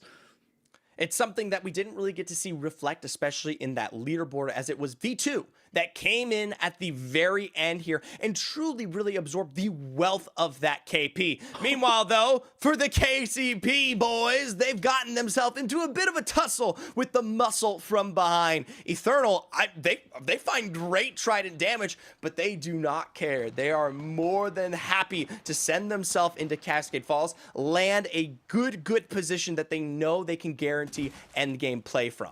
Now, Eternal pay a lot of respect to Pioneers in the entirety of the EMEA region right there, knowing that though they found even flesh damage off the Trident, that the respect that they give is enough to let Pioneers continue to rotate in, both squads prioritizing instead just moving their way into the ring. And with where Pioneers are at right now, it's a great time for them to do it, being able to claim one of the more central positions here and hopefully open themselves up for a great end game. Dynasty, however, have got different plans as they pick a fight around the edge. Keeping this one moving forward, they've already found the damage to bite. No health available on the likes of Phoenix Legacy. We talk about their southern rotation out of checkpoint, and this time it has been stopped in its tracks. There is no time to heal. There's barely a medkit in play. Sabs is the first one to go down, but as Tolkien steps up, Draft is back with the Nemesis. Mania's got full purples as well up on high ground. It's an impossible position for Phoenix Legacy. Somehow breaking through the purple shields, though, there is still a chance, and yet Phoenix Legacy bite the dust. It was minimal, and Dynasty come out on top.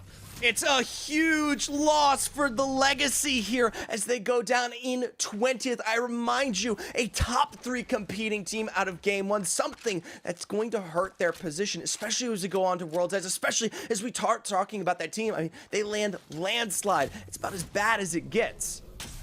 It's been such a rough couple games for Phoenix Legacy as well, given where they're landing and the fact that it seems that they are constantly being pushed in Ring 1. They can't catch a break. They don't have shields, and teams are so confident taking fights up against Phoenix Legacy and the positions that they put themselves that when we finally see them stand their ground, they've got nothing to really hold on to. And it's an unfortunate way to go out, but other teams perhaps positioning themselves in a slightly more central position, got a little bit more HP to work with. One of those, Horizon Union, who have again joined up in the barrage of squads that are populating Cascade Falls. Once again, we're really seeing some of those patterns here. It was last game, Horizon Union, and there they are! J-Lings as well, KCP. These 3 squads were so quick to make their way towards High Point and, well, escort themselves to an end game winning position. Now down there, Watson's in play, Zone's in control. They will have this available likely for the rest of the game here. Pioneers are trying to see if they can sneak a peek, though, on that recent redeploy. In a position like this, Nasky has to watch his back because there are a lot of teams that will rotate through the high ground, the actual falls proper, and just take some shots at Pioneers back, getting aggressive as much as they can. There's a lot of space that can be taken up, perhaps a better building to be found as everyone else starts to make their way in. Stormcatcher becoming incredibly populated as teams look for that next ring scan, especially as this next zone is about to close. You can tank zone for a little while and stick around. So most of our squads are going to be betting on that Cascade Falls area, which is good. It's one of the best places to house yourself, especially for a zone like this, even if it doesn't move directly towards this POI. I do look towards Maestro, though, and Danish, a bit further towards that north. For Stormcatcher, though, on the outskirts of our zone, action continues. High ground continued to be held by Alliance, unable to break through the Catalyst wall on the other side, but Alliance have given us yet another taste of perhaps a new meta. This is just an experimentation game for them, but they've chosen to whip out the Newcastle for this one, giving them a lot of staying power in these later zones. They've won the fight for now, taking away control of the ring console, and fortunately enough for them, Stormcatcher as well. They've got all height, and evidently, you just want nothing to do with them. It's a full disengage on the low ground as Passion leave. Alliance, though, do have to set their sights a little bit further out towards that western area. They actually can't quite invest on that replicator or console in ways that you would hope. Currently, in a sightline of Nightmare here, I would hope that Seven, Fraz, and Limek are going to try to punish this one out, but it seems like they themselves are also more interested in moving forward. And looking at the play retroactively, Alliance can't even scan the beacon if they wanted to. So not sticking around here because they want the information, but instead trying to bait some fights around the edge of the ring. Alliance try to get aggressive there purely to pick up KP, and it's an approach. It's a very valid approach as we get later into the day, and Alliance specifically are one of those teams that's looking down bad in the points. I always find it interesting with Alliance. They're the other side of the coin when we talk about the edge playing rosters within EMEA.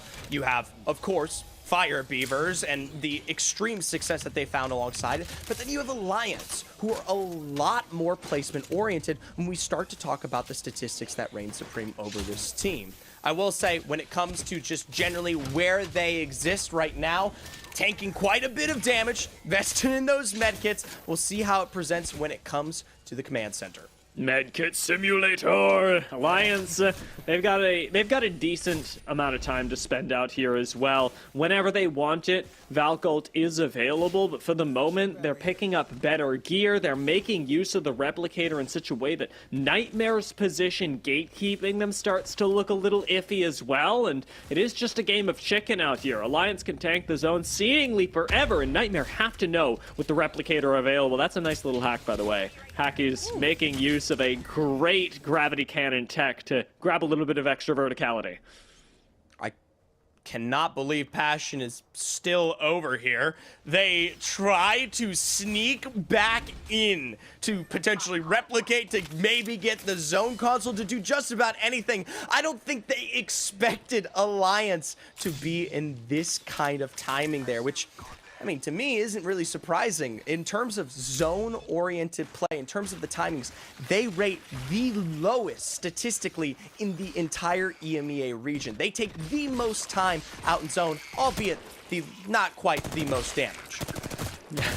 We were talking about this earlier, but especially when compared up against Fire Beavers. Fire Beavers have taken enough damage this split from the zone alone to have been knocked 192 times.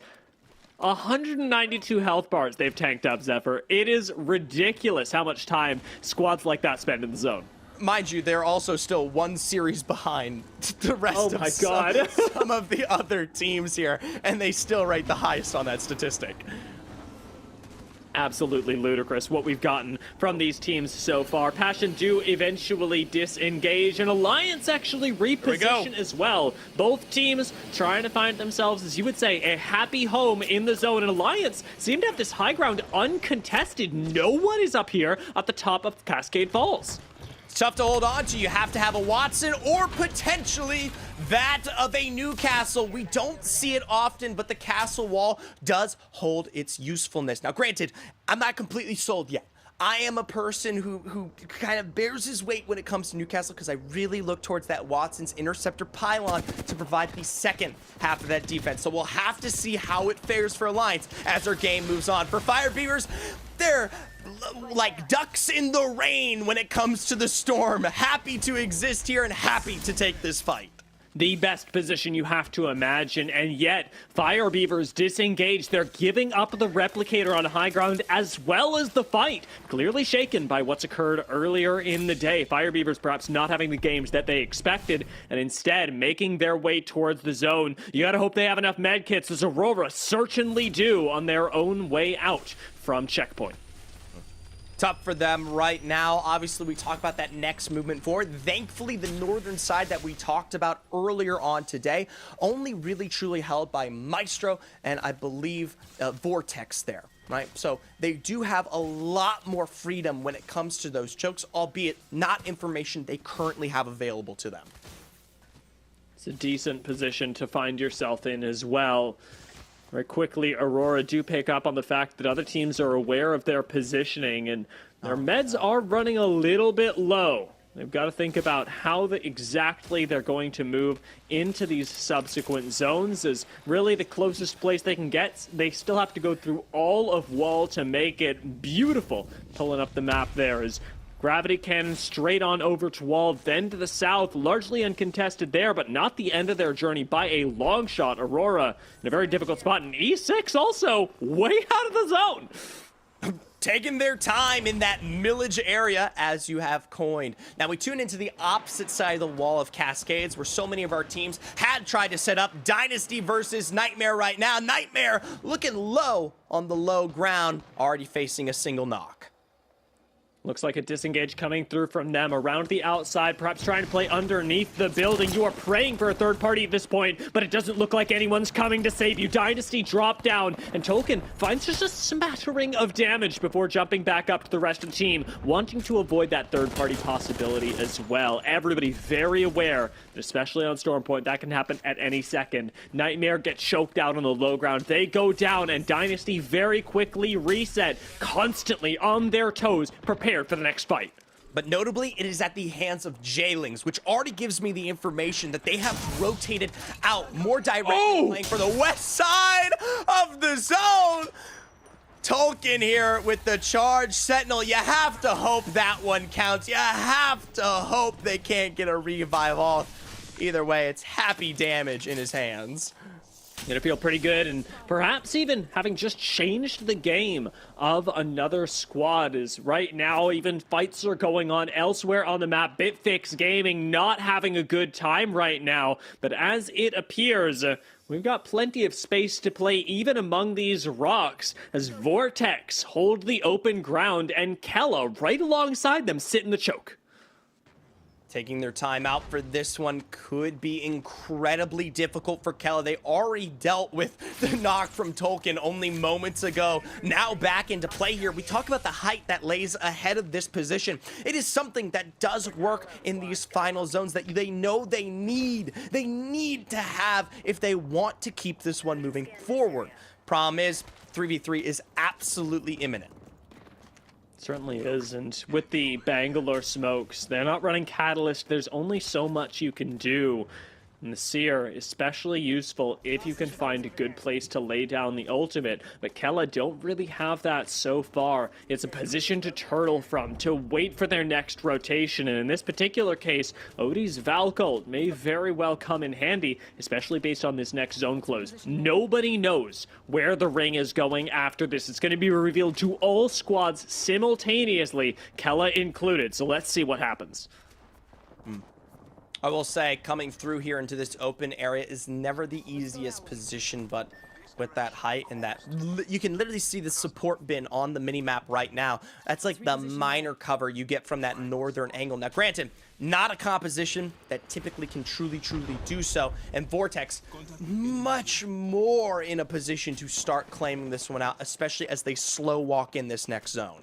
And I think Kella on the low ground know that. They've started to ping out on Cascade as well. Vortex already making the proactive moves to secure their positioning that, as we spoke of, they should have in the bag. They gotta watch their backs though, and holding on to height for right now. Bushi's got a good angle. Heroes go down to Alliance in the meantime, so we're starting to drop squads as already teams are preemptively rotating in, and Jailings sit atop the height just below Cascade, actually doing really well, defending their own building with a plethora of Watson fences. We talked about it earlier when we saw that fight with Nightmare, and now with this height, they want to make sure they clean out the L before it gets too dire here. Fire Beavers from below already taking full flesh damage. They get the return that they want, though, but from above, Nags with a double response here. One final member on the interior, 9 Impulse back inside for now. Gonna see if he can maybe try to pull off a revive, but at least get that full thirst. just trying to secure a point. JMW being full thirsted, there's a big problem for J-Lings, but Impulse has problems of his own as he tries to escape. He got 1 placement point, he got 3 KP. It's a good game for Fire Beavers, but it needs to be better to hit that 6 or more point mark, make them feel all the more comfortable. J-Lings, however, go down to a push from Dynasty, and suddenly the turns have tabled. The third party comes true here in the end. Dynasty were being shot out. They had those angles, and they knew they could take advantage. Now they themselves also having to contest. They hand this building over in a way. They have to pull themselves back into it. Eternal now choking from all angles. Slab is trying to get in, but the door is blocked. Dynasty are handling this 3v2. Dynasty know exactly what they need to do, but you don't expect the charge rifle at close range. Eternal strike back. Mania has no health to work with, but up on the height, the Mastiff connects and Eternal go down. 13 squads left, but the fight still isn't over for Dynasty as they're still coexisting. Yet another squad is rolled up. Maybe it's Fire Beavers come back, and it is as they go down. Finally, Dynasty get a chance to reset. It is our Pro League friends from the past, our Challenger Circuit competitors, Dynasty, that come out among the rest. We look back, though, towards Cascades here, where the majority of our teams are currently stationed. Horizon Union, notably, who have been here all game long. Now, below them, V2, who also host a position. I guarantee you, though, these spots are going to be pulled away a little bit of that funnel that we saw from that last game. Gaming Gladiators on the low ground, watching this all happen. See the death boxes drop, but aren't too worried, as Horizon controlling the high ground as well. Should be able to bunker up should they choose to, and I believe they should, as this ring only closing further out from them. And Horizon Union have to start thinking about their rotation and how it'll compare to those of the squads around them. I really like the space that they're starting to work with here, but it is still no guarantee. It's a direct low ground to their left there. Meanwhile, Dynasty, they have to give up the L building that they just fought so hard for. Of course, across from them, both the likes of Kella and Vortex, a much more oppressive height that they have to work with. Odie is low, Flesh, and Vortex might be coming through the third. They absolutely are. This ends with 2 squads dead. Vortex see that the fight is over, know that their time is now, and in they come to clean up Kella Gaming. 1 more member left on the other side, and it's all Vortex as they take down both Dynasty and Kella Gaming for the price of 1. Just Fushi, by the way. Just Fushi. Didn't need to extend anybody else over there to get the job done. They are now the only team outside of height that actually reigns supreme. All these buildings no longer in play. Alliance, Horizon, KCP, Gaming. They all have to find a way out. Gaming, the first team to move and the first team to be in the stream of bullets. Now, Alliance have no position to play, but they do have a Newcastle. If they can make use of this, they could survive, but they need to get effect. Back with the team, quick shield swap, and in comes the 99, bringing him back to the squad just in time to go down. It's an instant res out of Hackett as Vortex start to push up. These are the last 2 squads. Vortex control the high ground. Vortex fire down on Alliance, and Vortex will be taking this 3rd game on Storm Point. Nemesis dropped down, and it's an easy dub as Vortex reigns supreme. You might have known him as SPS, but under the name Vortex, they absolutely blow through the competition here. We talk about an early position in that choke from that northern angle, defending against the likes of Kella, Dynasty, and so many other squads to be the only Supreme squad to watch the chaos outside of Cascades. The beauty of playing out there in the open, but we got to yell over it. We were getting super excited. Tiff, what did you see? Look, I was really excited. I'm not gonna lie. Things started to get really interesting the moment we see Hackett experimenting with Newcastle, and they were doing really well with Ashe. They're getting a lot of that information through Ashe's passive, but watching him jump on a Newcastle, my thoughts immediately go to, okay, well, Hackett is usually the IGL. Typically, before we saw him on Ashe, he was playing Seer, playing a little more just further back from Effect and Yuki, and just kind of letting them do, entry, refragger, and then he would come in and clean up while feeding that information. So you have to be a little more closer to your fraggers to make that Newcastle work. So watching them take the positioning there at that early, the north side, the top of Cascade Falls, you called it, right? You're like, this is only possible because they have Newcastle's wall ability to really kind of give them a little bit more space in that area. But you also brought up a good point, the interceptor pylon from Watson. Typically Newcastle, we'd see it with the Watson, and I'm thinking back to the only team that I've witnessed recently, Gonbray in APAC North was playing Newcastle Watson still this split, and playing it really well. So it's tough, but that was the first thing that immediately caught my eye. And at the end game, it goes to the prevalence. I immediately see the Newcastle there. That initial knock goes out into effect, and I'm like, is that res going to go off? Is it going to be fruitful here? Can they turn this around? No, they really didn't, yeah. No, it was a tough position to work with. And Zephyr, there were two very different ways to play that zone. But especially as you're coming out of Cascade, you have the option to, like Vortex, play around the outside, try and capitalize on the open territory, or go in, do some honest work, and get farming. And that's exactly what Alliance chose to do. You just got to do some real honest work there, Zephyr. It is incredibly tough, though, when you are on that Newcastle. I still want to give props to Alliance where it's due, because making to the top 3 clearly shows me that in the transition down from that height into Cascades, they made it work. The real question, though, and especially for all those teams who are considering picking it up now, you have to analyze, there is so much new applicable space for you to work with when you have that legend available. It ain't perfect. You ain't got the Watson. So many teams are gonna try to send it on you, but it's almost like playing into the negative, playing into the zone, playing somewhere that you shouldn't be.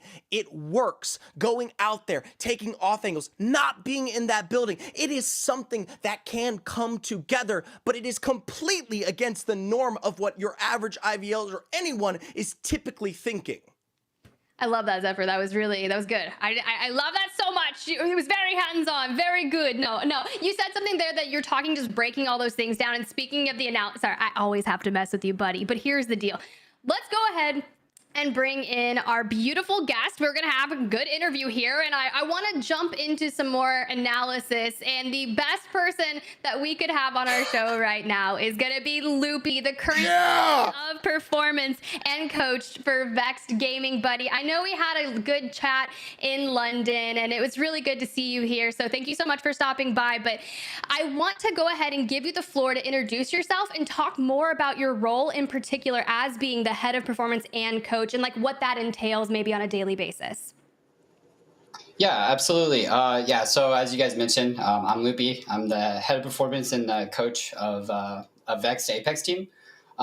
Basically what that entails is like I help players identify their goals inside and outside of the game, and I develop strategies and like ways to help them achieve those goals. A lot of what I do like focuses on like mental health, like stuff outside of the game, like your personal life, your fitness, and your nutrition. And all of those things we kind of blend together and focus on like the fundamentals of Apex, but also like the fundamentals of life. And it's really supposed to just help the gamers like be healthier, obviously. But when you combine all of these things together, being healthy also helps you perform better. So like here at Vexed, I think our main goal is really just to provide everything, all the resources, all the strategies for the players, and kind of like give them the reins and let them execute. But I guess it's just more of like, doing our checks and balances, make sure there's accountability and stuff like that. So really we combine all that into our performance and stuff like that and playing. So. I love that. No, thank you so much for highlighting that, because I know there's people that are going to be watching this broadcast that are at home, maybe they don't know essentially what that entails, and that's a lot of work, and you're huge for the EMEA scene in general. I know for a long time you were also running the scrims behind the scenes, and I've seen a lot on the timeline about that recently. So your work doesn't just end at everything that you do, which is a very long laundry list. But Dia, I'm going to kick it over to you. Do you have a question for Loopy? Absolutely. I mean, I love your approach, and Loopy, first I'm going to say, big fan. I remember meeting you back in Raleigh, and it's nice to see you here on the podcast. It was. It's crazy. As we look forward into the future of Apex Legends, you talk about this holistic approach to gaming and to health that you're integrating over at Vexed. And I'm wondering if we can take a slice of that pie and expand it. What do you think is the piece that you've integrated at Vexed that more teams around the world could learn from? Sleep schedules. Honestly, like keeping your players like give them, make sure that they get like their 7 to 8 hours a day or a night, you know, and actually like sleeping regular hours. I think it can be kind of detrimental to your health if you stay up late and you grind and you're going to bed at like 8 o'clock, 9 o'clock in the morning, and then like waking up at 4. That really messes with your body, your circadian rhythm, like the homeostasis that you got going on. Introduces a lot of stress and stuff like that. And I think that that's probably like the biggest thing is like if you're working with players, like make sure they're getting good sleep. But another thing I guess is to just provide like hydration and stuff like that, like inform players on like the best practices of like, like, hey, listen, drinking an energy drink is not necessarily, it's hydration, but it's not like hydration at like 9 o'clock at night. You know what I mean? Sometimes it's best to just stick with like water. But then we also delve into like healthy eating habits and just habits in general. Whether, like maybe it's a bad habit that you stay up late and you're playing video games and stuff like that. Just kind of like reining that in and trying to reintroduce like good habits and good playing times and good health and drinking water and, not chugging energy drinks all night till, 1 a.m., that kind of stuff. But yeah, like sleep is probably like the biggest thing that like I want the guys and every player to like really focus on, because I think that like that's just kind of like how you start and end your day, and it's probably like the most important time that you spend when you're not awake. A quick follow-up on that, actually. I mean, talking about sleep, I've seen a little bit of discussion recently about optimizing your sleep specifically for ALGS match days, and it's something that teams, players have been discussing. What's been the best solution for you in terms of where the ALGS lines up in your players' days? So like my players are European, so it lines up in the evening, so that's good for them, and our scrims have traditionally been in the evening around the same exact time.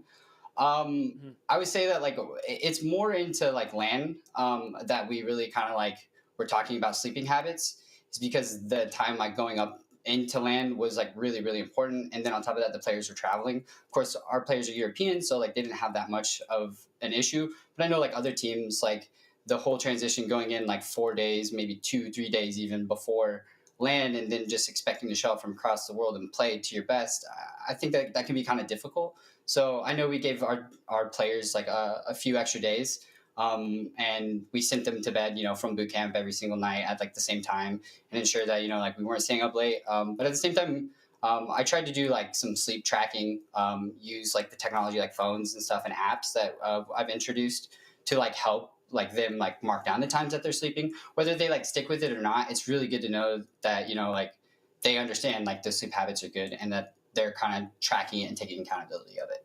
So. Hey man, it honestly incredibly impressive there, because it's something that usually goes unsaid in the work that lies behind some of these teams. So keep it up. Keep that next order from McDonald's away from Tyler's hands. The Dr. Pepper oh my gosh, can stay on the sidelines. The Dr. Pepper, it's crazy, yeah. Tyler I know it's alone, he's hard work. He's hard work.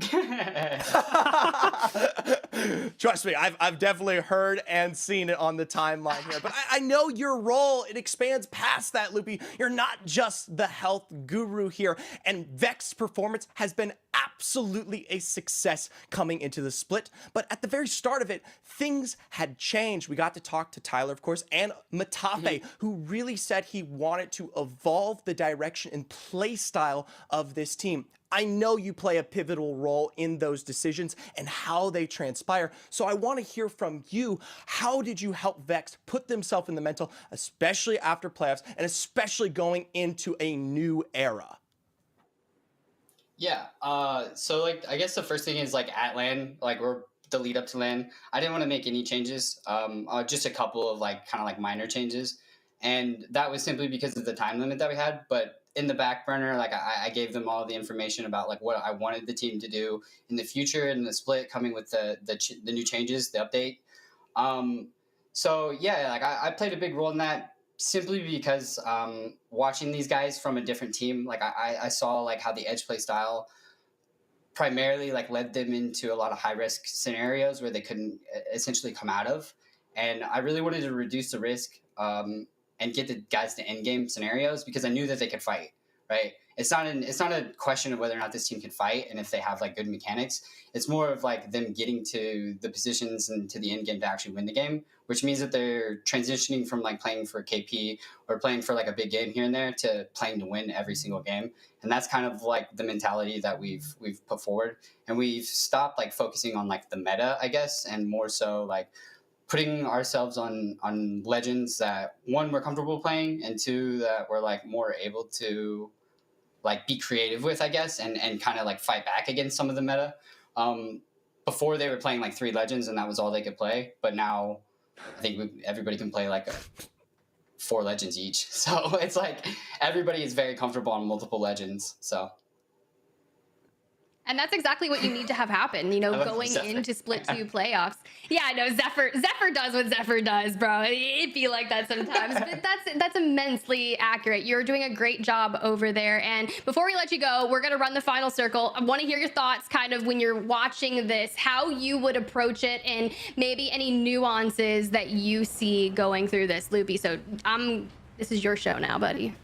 Yeah, absolutely. I see this cluster right here in Cascades, and I think every team that was there probably understood that this was going to happen, so they were trying to get into a good position to clean up the KP as the zone was going in. But I think I really want to highlight Vortex. Like, really early, they realized maybe not where the zone was going, but how it was going to pull, and they decided to clean up on the side, like Dynasty and Kella. I think that was just a really good play because, as you can see, as the zone pulls in, like all these teams have to basically walk into them.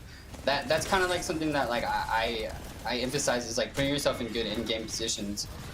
This zone wasn't as predictable as other Stormpoint zones, but I think what that helped Vortex, put themselves into a position that they felt like would be the best. So yeah, I just want to highlight that. Like I think it's really smart that if you know that you're not gonna have to fight everybody, like clearing out your sides and clearing out the teams that are around you, so you can just face the teams that are gonna come at you because of the zone. I just wanted to highlight that. Vortex, the same with Kella and V2. Those are some of the teams that are down on the bottom of the leaderboards right now, but they're actually absolutely performing today. So that's like really exciting to see that. See is maybe a little bit of a shakeup and scare some of the other teams that are looking to get ahead of us right now. I love that you bring that up because I was looking at that immediately. Maestro, 16th place on the last B versus C matchup. V2 had 8th, of course, the last time we saw them, but they're right. They're at that bottom of the leaderboard in the EMEA region. Do you think this shakeup, do you think there's anything easily attributable to that? I don't think there's anything necessarily attributable to that. I would say that these teams are teams that have a lot to lose. Like if they don't succeed, obviously they could get relegated. And I'm sure a lot of teams don't want to, have to go through Challenger Circuit again. So like right now, I'm sure you're seeing a lot of energy and a lot of motivation to not get relegated and to potentially put themselves into a position to be in the next Pro League. That's true. That is the goal. Not get relegated. Not only is that dream the Split 2 playoffs, but not getting relegated is a big one. We were talking about that a lot in the pre-show, but thank you so much, Loopy, for joining us here on the broadcast today. Hate to see you go. Hopefully we can have you back again soon, but I'm sure we'll see you at Split 2 playoffs. We can run it back, have some good conversations, but that's something that's interesting to talk about, right? You can get relegated to Challenger Circuit in the Pro League qualifiers, or you could have your hands at trying to get into Pro League. Maybe you're new to Apex Comp and you want to make something happen. Throw your hands in the mix with some of this. We have registration opening May 2nd for the May 27th through 29th Challenger Circuit 3. Maybe you just want to dabble a little bit, get a little bit comp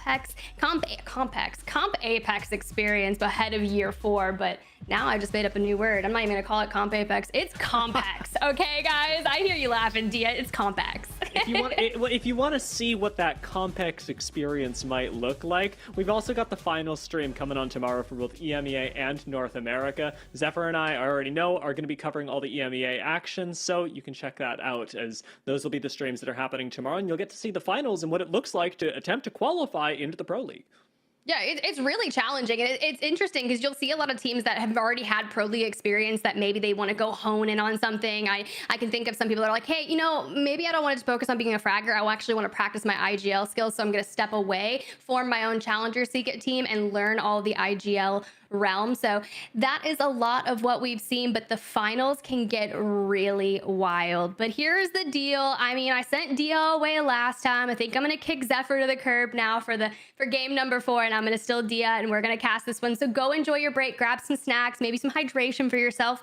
Loopy said it's really important, but Dia, match number 4. We are heading on over to World's Edge. Yes, we are. And I really like World's Edge. I'm excited to see how it plays out with these teams because already Stormpoint started off really, really aggressive. Teams are clearly ready to risk it all in order for a chance to qualify for LAN, to keep themselves out of relegation. And I'm expecting that to translate as we jump forward into a new map. So can't wait to get it going, as already teams are starting to pile in. Lobbies are going, and that means that we get to see how this all plays out. Or I dare say I'm expecting more Caustic, if anything.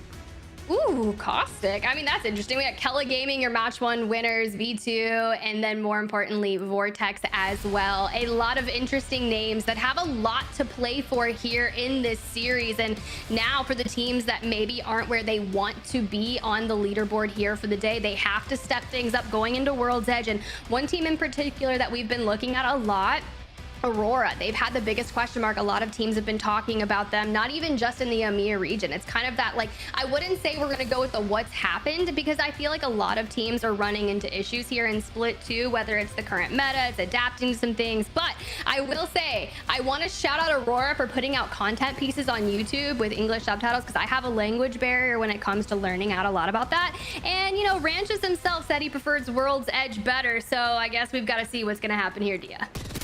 Passion already hot dropping. Seems like they're going to find the fight up against Maestro. It's a pretty nice one to take as they got the uneven drop. But with Rugby also going down, it's time for Maestro to head for the hills. You're not getting this revive. And Sanya on the Pathfinder of all legends has chosen to whip it out here. And fortunately enough, has the movement to get away if needed. There was a full article done by Tom about why Sanya was breaking out the Pathfinder. And this is paining me because I can't even say that I read it. I have it tabbed too. And so go now. If you haven't read that article, it will tell you all of the answers of why they are breaking out the Pathfinder. But now Sanya, the lone Pathfinder in World's Edge, trying to hide from Passion. You can run, but they know exactly where you're heading. Got some good angles with the Nemesis. See if you can make it up through these zip lines, and it appears that Passion won't be overextending. A wise position from them is out of staging. You want to get as much loot as possible. The POI is really good because it actually has some decent loot for you to pick up, and nice pathing out of there as well. It should still be a quick rotation, however, as the zone is pulling us up into the northwestern side, largely encircling the Countdown, Skyhook, and Trials areas. And we know how it gets when zones pull like this, Tiff. It's so important to move yourself there quickly and get to the northern side of Trials if you can. Well, you think about the teams that land Trials and Skyhook West, I think immediately E6. This is an E6 zone for them. And if they can establish that position earlier, which they already will have the advantage to do so, they're going to have all of the loot from Trials, so they're going to be absolutely boosted and ready to take a fight. But we talk about all of the calls for zone. Kansas City Pioneers, Nasky, the moment he sees some of those zone pulls, he's going to want to start that rotation and put them in a game-winning play position. Zane already made their way first, and you can just see E6 setting up inside that tower immediately. It's a good position to hold. We talked about wanting to prioritize the north, and there is some room for doubt here. KCP get to split the difference by sitting inside of Trials, where you have access to both the Skyhook and further western areas. They are one of those teams that is going to be privileged in this way, where looking a little further south at teams like Heroes and Nightmare, Heroes especially today who've been playing aggressively, they're going to need to make use of that in order to get themselves into a good position, because looking at the chokes they have to go through, I don't envy them. There's tunnel outside of Landslide. There's all this open ground out to the west of Landslide. And then there's Lava Fissure that gets more treacherous as you go further into the west. More of a chance of being held out. More teams to go through. It's a very scary time to be in the Apex Legends Pro League. But that's the reality these teams are facing up against, and one that Phoenix Legacy is already coming to terms with.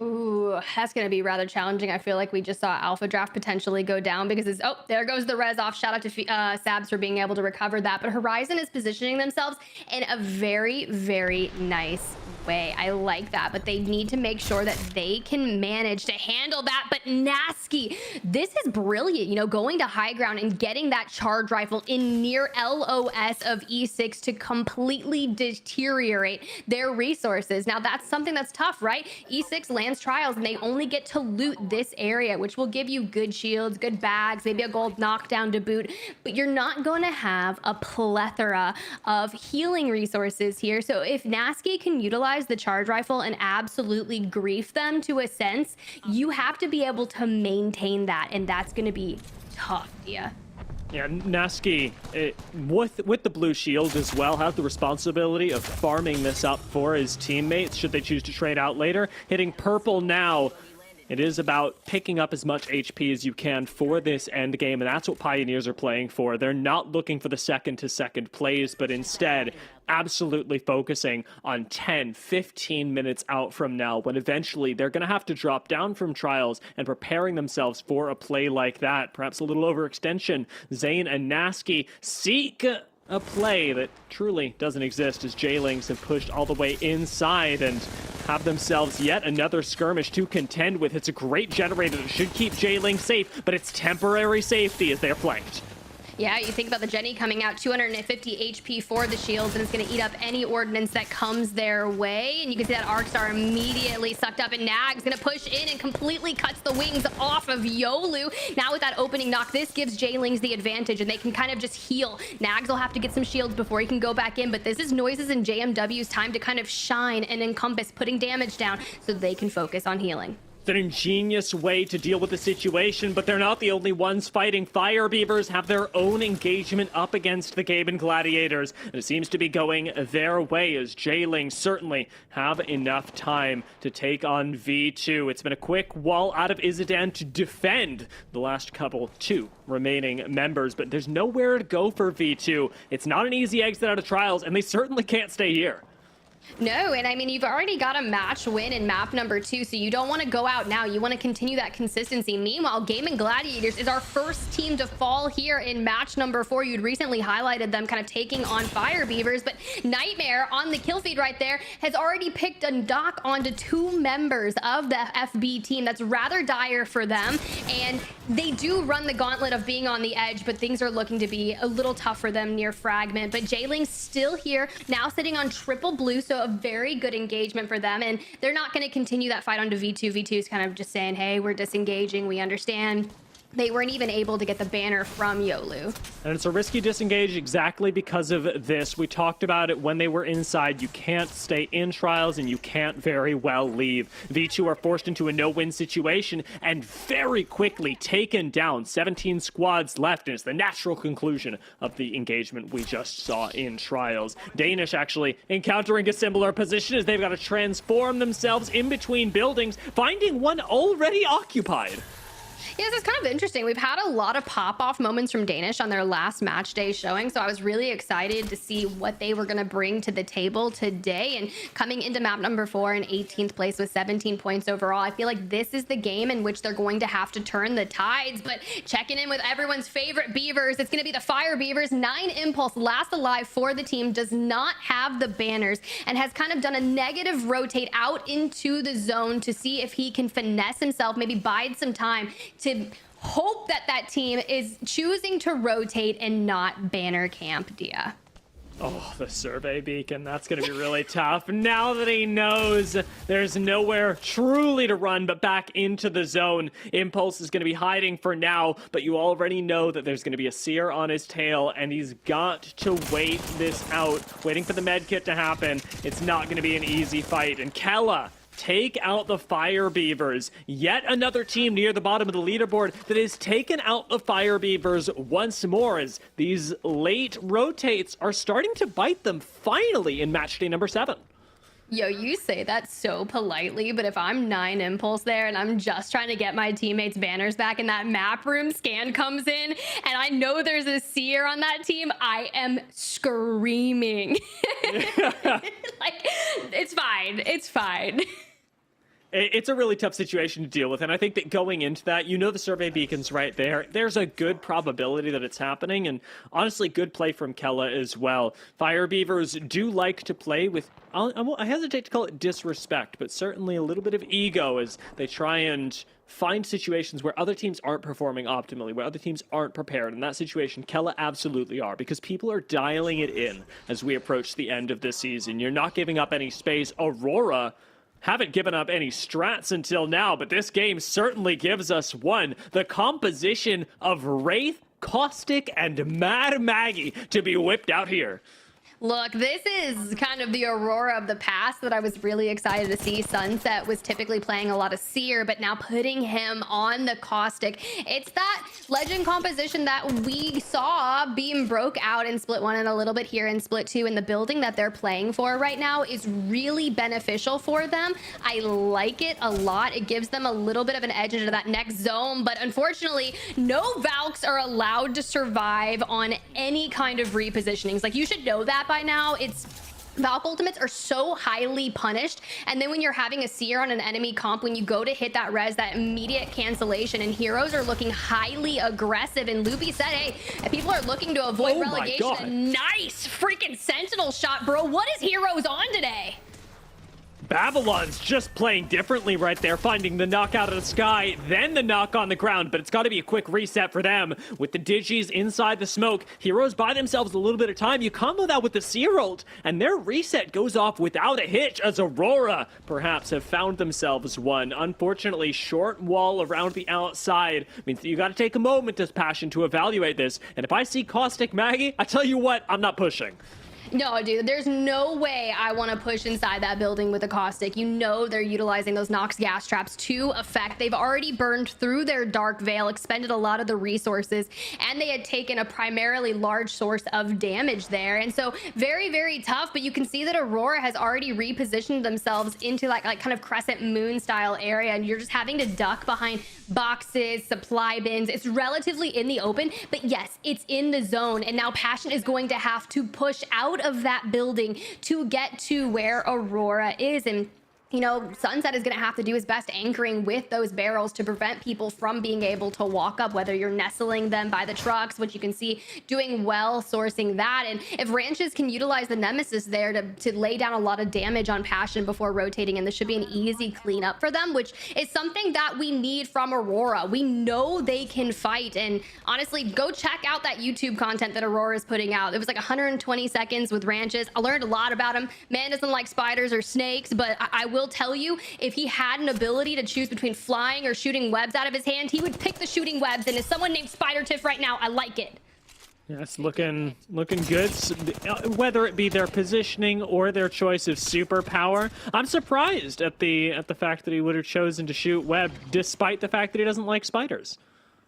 That's what I thought too. Immediately I was like, huh, man, I don't know if Ranches and I could be friends. But then as soon as he said the web slinging, I was like, that's it. But Passion coming in. They're making a full-on push, but Mad Maggie Ball gonna stun Amaz. This is what Aurora needs, but they have the upper hand in this fight. Cleave goes down, Sunset goes down. So now we look towards Ranches to make the living here for Aurora. So many ults attempted to be used as this zoning ability, whether it be the Caustic ult, even the barrels, even the Mad Maggie Ball. Everything was expended there to try and keep Aurora safe. And even now, Passion try and put up a little bit of a zoning wall with this Catalyst. We'll see how well it works for them as they are pulling up the res in cover. Hackies comes around the corner though, and Alliance are here to fry. Passion go down. Hackies, my man. What? You're a demon. Like, we all know Effect is phenomenal, but the trio, and we're sticking to the Newcastle here. Hackis firmly believes something. I would love to be hearing like his reasoning behind the implementation of this, because every time that they play what is comfortable for them in terms of legend composition, they find a way to utilize it, right? Yuki broke out the Rampart. They used it so incredibly well. Hackis on the Ashe, and it's kind of like, don't knock it until you try it, because just because it might not work for your team doesn't mean that Alliance can't make it happen. Meanwhile, we got exhibits going out like crazy, and Bitfix is about to get into a scuffle. Kella Gaming falls off screen. 12 squads remaining. Bitfix don't have digis for this fight, so they're pushing into their own smoke, but it's a tough fight to take. It's a nice use of the Horizon Ultimate around the outside, causing some disruption on the innards, as Bitfix, again, forced to disengage due to a stick onto Trix. They're having a real difficult time pushing this, and I don't know if it's worth it anymore, Tiff, because other squads are starting to take note. Look, if you're just here to make noise, there's a certain point where you have to realize this is not a good fight. We need to prioritize our life, prioritize zone. We've made so much noise here, and we're going into straight open space. The Seer cancel comes in, that heal is going to be, and now all of these Arc Stars are going to be inundating them. So this is tough. Now that you've completely wasted your time by trying to take that fight, look at Heroes, who have been a complete aggressive force here today, are looking to put themselves in an open advantage. It's another situation much like Vortex from last game as well, where they recognize that controlling this open space is going to work really well for them. There aren't a lot of teams that should be rotating around the southern edge, and instead, Heroes get to play Gatekeeper. They have just 2 teams in front of them coming from Countdown that have to go past them in order to access the next zone that is continuing to pull us out into the west of Trials. Yeah, this is kind of a disgusting zone. You think of where E6 was in particular inside the tower. That's actually out of zone at this point. So they're going to have to find their way into Trials. And you think of who was north. Phoenix Legacy was kind of holding the buildings north of Trial on the outskirts of the mountains. So they would be able to gatekeep should E6 decide to rotate around the back end to maybe hit the side that J-Lings has been occupying since the pretty much start of this entire game when they were engaging with V2 inside. So, and you know J-Lings with the Watson, they are going to be just living inside, making it everyone's worst nightmare to kind of penetrate inside the zone. Pioneers, another early rotator into the zone, and let's not forget E6 that set themselves up on that high ground. For the meantime, it'll be Bitfix Gaming trying to make their own rotation in. They've chosen to bypass taking on Heroes, but haven't found themselves an easier fight. This is tough. I feel like Alliance has just been a space outside of zone here, denying rotation. And as soon as Bitfix leaves a really precarious situation, moving straight into another one, already got his wall out. He's like, ha, you activated my trap card. And now they have to contest with the powerhouse, your season 2 kill leader, Effect & Co. This is dynamic, but it's what Alliance needed. Playing things slowly right now, just controlling their angles. Alliance, remember, have the Newcastle for the defensive utility, but Yuki's got to back up. He's being wide swung on. It's a nice fry from him, but a quick reload on the R99 isn't enough, and it's a 2v1 in the favor of Bitfix Gaming, one that they will eventually win. Alliance expire in the zone. Bitfix leave cracked for dead and move on. I mean, you have to move with the ring at your back. You have to just say, hey, I don't know if we're going to be able to get that res off. So now we're playing our life here for 2. But we were talking pre-broadcast, like, what would that new third look like on Bitfix? This is the first time we're actually getting to see them here on an ALGS match day. And that was to form. That looked impressive. You're not going up against, you know, someone that's made it to a plethora of lands, that has so much experience. Like, that fight was solid. Phoenix Legacy going down. We're starting to whittle away at squads that have been here since the beginning. E6, KCP, J-Lings, however, still around, still waiting for their positioning to truly pay off. And it has to an extent. Placement points have started to roll in, but it isn't enough for squads that are at the top of their game like this. E6 slowly approaching from the north and absolutely in danger, as eventually J-Lings will have to come face to face with them. Yeah, J-Lings is going to have to play for that door where we kind of see Nags' name by. We know KCP is up on top, right? So at any point in time, and I mean, Nasky with a Kraber, 7 bullets, and he's going to be looking down at the rest of the team because they don't necessarily have to jump down. Oh, do it. Come on, Nasky. Do it to him now. Just peek your little head. That's exactly what he's thinking. Like, come on, just peek. Okay. And and it's okay because he's got 6 more bullets to make this happen. We can go again. GG, go next. Let's hit this next one. And the nice thing about where Nasky is positioned right now is that there aren't really sightlines from the low ground onto this. Pioneers are fully aware that they only have to take a 3v3 with a Kraber and R99. That's absolutely doable. Pioneers just have to hold on to their position defensively and hopefully not lose Nasky to a drop down. That's the only thing that could really change their game for the worse. There's nothing worse than when you're playing high ground and you just accidentally fall off and you're like, well, you know, I wasn't really planning on doing that. We've seen that happen time and time again, but this one connects for Nasky, a nice 140, and he's going to be able to sit here and get any off chance that they push a little too far away from that rock, but it's going to be Vortex making that push on the low ground. They are able to grab a knock onto Nags, and this is turning into a fight where they have the advantage because you've already got kind of that entry fragger from J-Lings down, but if you let this go too long, oh, just like that, E6 is able to clean up. J-Lings is down, 4 squads remaining. This was always the problem. J-Lings had to feed into E6. KCP pushed Vortex down onto the low ground, but now Vortex find themselves in a similar situation. They're sandwiched between E6 and Eternal, and you have to imagine they're not making it out alive. Before we see that final ring close, I want to hear what it's like from the perspective of E6, so let's jump into a listen in with them. The team on the left might pick us with DG and Bang. How much kill we have? I have 1. I have 1. Yeah, we've only got 2. It's fine, it's good. Let's go. Yeah, let's go. We win this easy. Yes, sir. Good scan. Scan the team on the left more than the right team. The team on top have to drop. They might ult in us. Yeah. Don't give entry to them. They're shooting at the bottom team, the team on top. Yeah. I'm going to scan the guys inside. This is really close to the end zone as well. If we can take control of that later on, we take it, okay? If they play that, the team on top is going to, like, do something on them for sure. The team on top has to drop anyway. Yeah. I'm trying to scan to see when they're going to drop. 1 team walled. There's 0 in. 2 teams 0. I think the team up top just dropped. Yeah. Yeah. Can you look down for him? Yeah, I'm holding. But if I flash in 1... 0 in on you, Sonny. Also, on the right again. The team's coming out now. They're playing the rock. Round the back. We're fine. Play this rock on me. We're good.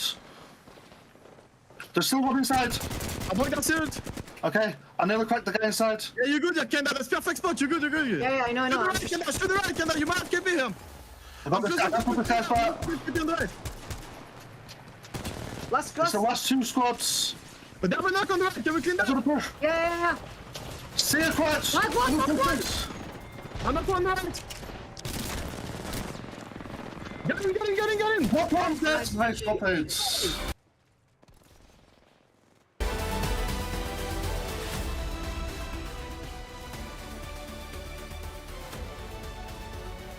Well, that was absolutely impressive there by E6. A lot of questions. I immediately knew. I remember they had a new third coming in today. Not only a new third here, but a new analyst as well. And we were curious, how would that work for them? They get the gift of a zone. They handle it exponentially well. And the comm sounded good. So let's go ahead and talk with Kin D4, right? I don't know if I'm pronouncing that right, because anytime you put numbers and letters and like abbreviations, 17-year-old from Spain, brand new member of E6, Dia.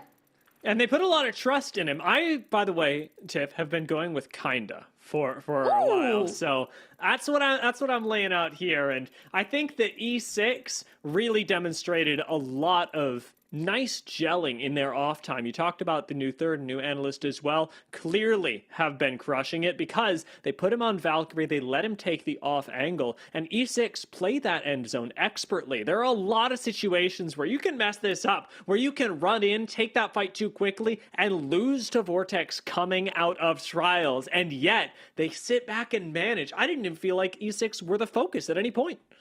No, and like we had kind of talked about them, they immediately took occupancy up in that tower. We saw Phoenix Legacy go down, and essentially E6 had extended a little bit up and had made sure that Phoenix Legacy could not rotate down behind them. So they cleared their backs extremely well and poised themselves to take on that end game. So shout out to Kinda, by the way, for me completely butchering that name. I do that a lot, and I'm always like, how can I hooked on phonics this name when there's a number in it? And Zephyr's like, bro, it's Kinda, just please. And I was like, I got you. So I apologize. That's on me. Let's cue the highlights and see kind of how that showed up from start to finish. I'm excited, right? We knew as soon as we saw that zone, we were like, this is E6. This is everything they need, but not before we had the contest. Yeah, their positioning looked really good, and for a lot of zones, it's very versatile. If you play the sniper tower just off to the north of Trials, you have access to playing rocks outside of the no-name village to the north, and you also, as we already saw, have a lot of cover if you eventually have to move down south. It was great positioning from them, and KCP J-Lings absolutely had the right read as well. We got a lot of really big brain plays coming in at the end zone. And of course, we had the typical shenanigans on the rotations, and it wasn't just Fire Beavers that went down. So many squads bit the dust, with Heroes even falling as they tried to gatekeep towards the south.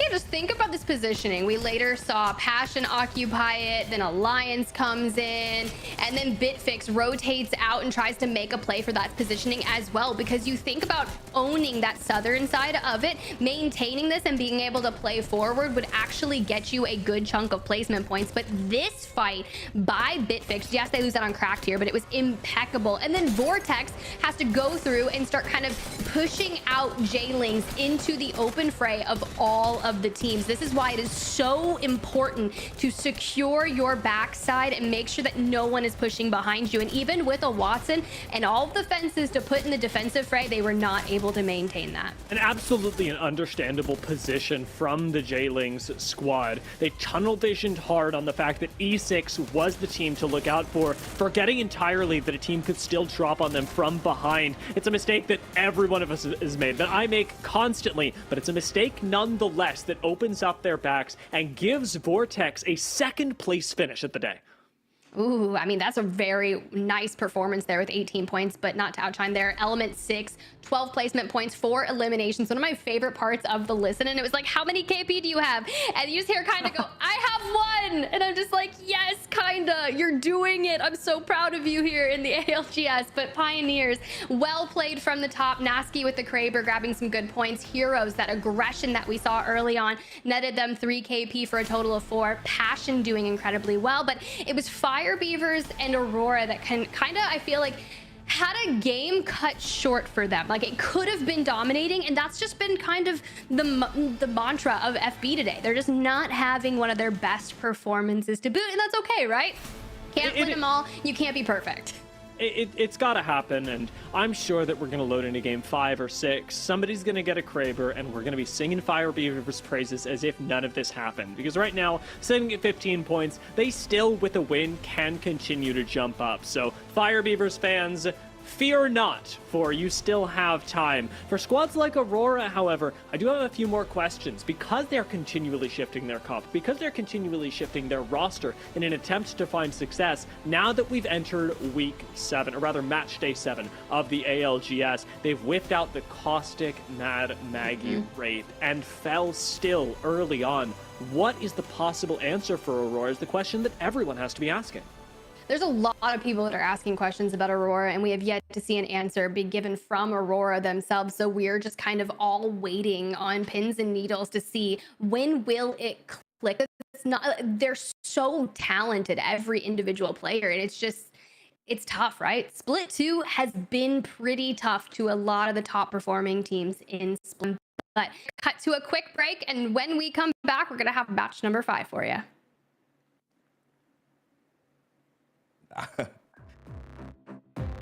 WD Black, the official storage partner of the Apex Legends Global Series.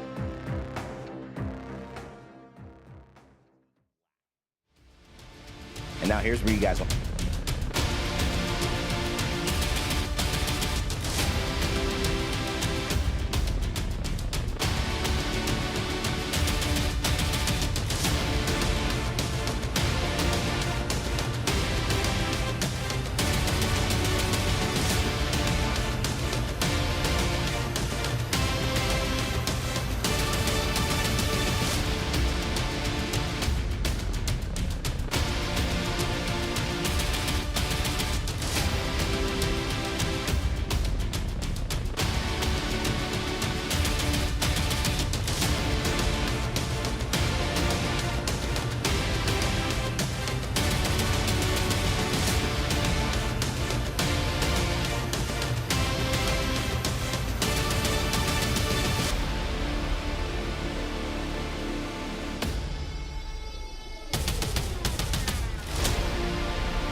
Monster Energy, the official energy drink of the Apex Legends Global Series.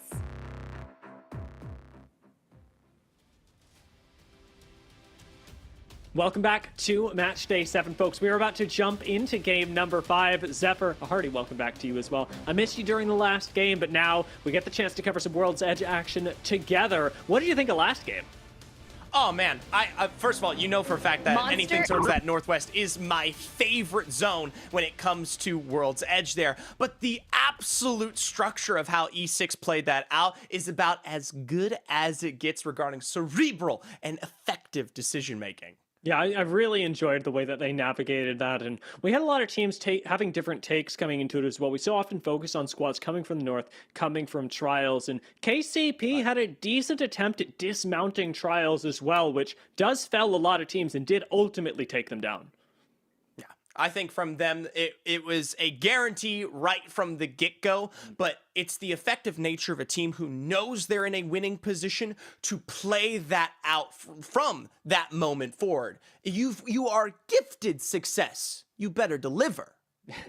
You get to sit up there, beautiful Catalyst wall on the way down, claimed a lot of lives on the way in. Bitfix and Heroes both approaching from the south make it so difficult to actually play around those positions in World's Edge, but I do like the very different positions that we can get, as that is one of the more unique zones when we pull out into the open. More typically on World's Edge, there are at least some buildings in the end game that you can make use of, and perhaps that's a situation where a team like Aurora, who again, Caustic, Maggie, may be able to find more success. So let's find out, because match number 5 is coming up now. Once again, these teams, some of the last opportunities that they have here in today's match day, but it isn't the end of B versus C. This is only technically the second time that they've met, so if they don't come out on top of this one, they have another chance to do so again, I believe, on our next match day. Still a lot of opportunity for these squads. And remember, they're getting used to each other once again. We've got another contest going on at staging. So this continued adaptation going to be a work in progress as, again, Maestro risk their game to try and claim their POI. Maestro, obviously, you can already tell potentially having that height and may be effective. I always do worry about staging, especially with Aurora so nearby. Granted, the current structure of the resources do not look healthy and potentially don't bode well, but they are pushing them back. That is impressive. I was going to say, what are you talking about? You're not a Mozam gamer? I've been really enjoying it recently, but I'll be with triple whites and height. It still seems like on the low ground, the call is to disengage. Maestro effectively win themselves half a POI, a little bit of extra loot, just by sticking to their guns and having taken out 0-0. Passion are unfortunately forced to disengage into landslide. So we obviously did miss that light section there, but now's my question. Where's Phoenix Legacy? This is the team that comes through, and it is still well within their rotational period. You have to wonder where they potentially ended up if they're already gone. Maybe they rotate even faster than I have imagined.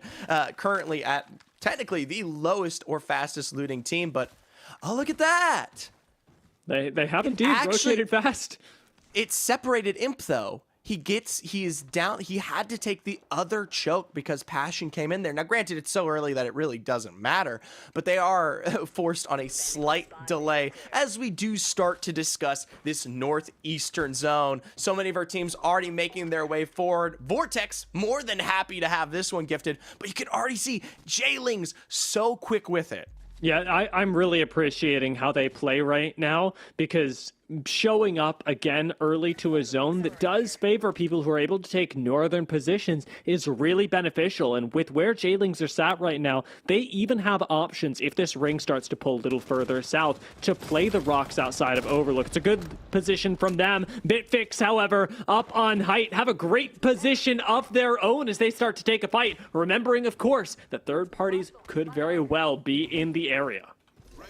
We can obviously see KCP well within that distance there, but I'll tell you what, Passion just can't catch a break. Once again, down to their last remaining member here. It doesn't seem like Bitfix have the tracking underway, and it might be All Skyhook here forward for Passion, but they do catch the tail end of some damage there, and it's likely going to be the continued assault.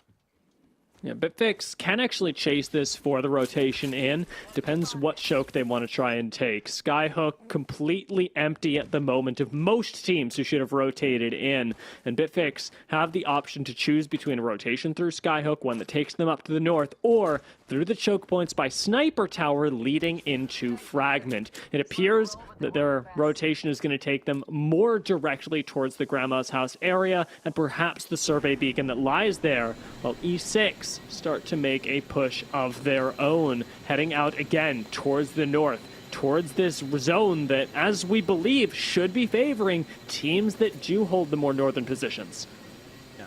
I directly look towards where Gaming Gladiators are right now, or my apologies. No, I said that right. Gaming Gladiators. I'm tricking myself. I get used to my other pronunciation. Either way, a strong, solid position for them, J-Lings, and even Eternal. I would predict this one to be more of an eastern pull there, or potentially up towards that kind of hillside that comes away for Climatizer. But you still got to count the POI in, right? It is still such an effective place to play for your early game, even if it is very likely that, especially this side of it, will no longer be available when we do start to discuss Zone 4 further.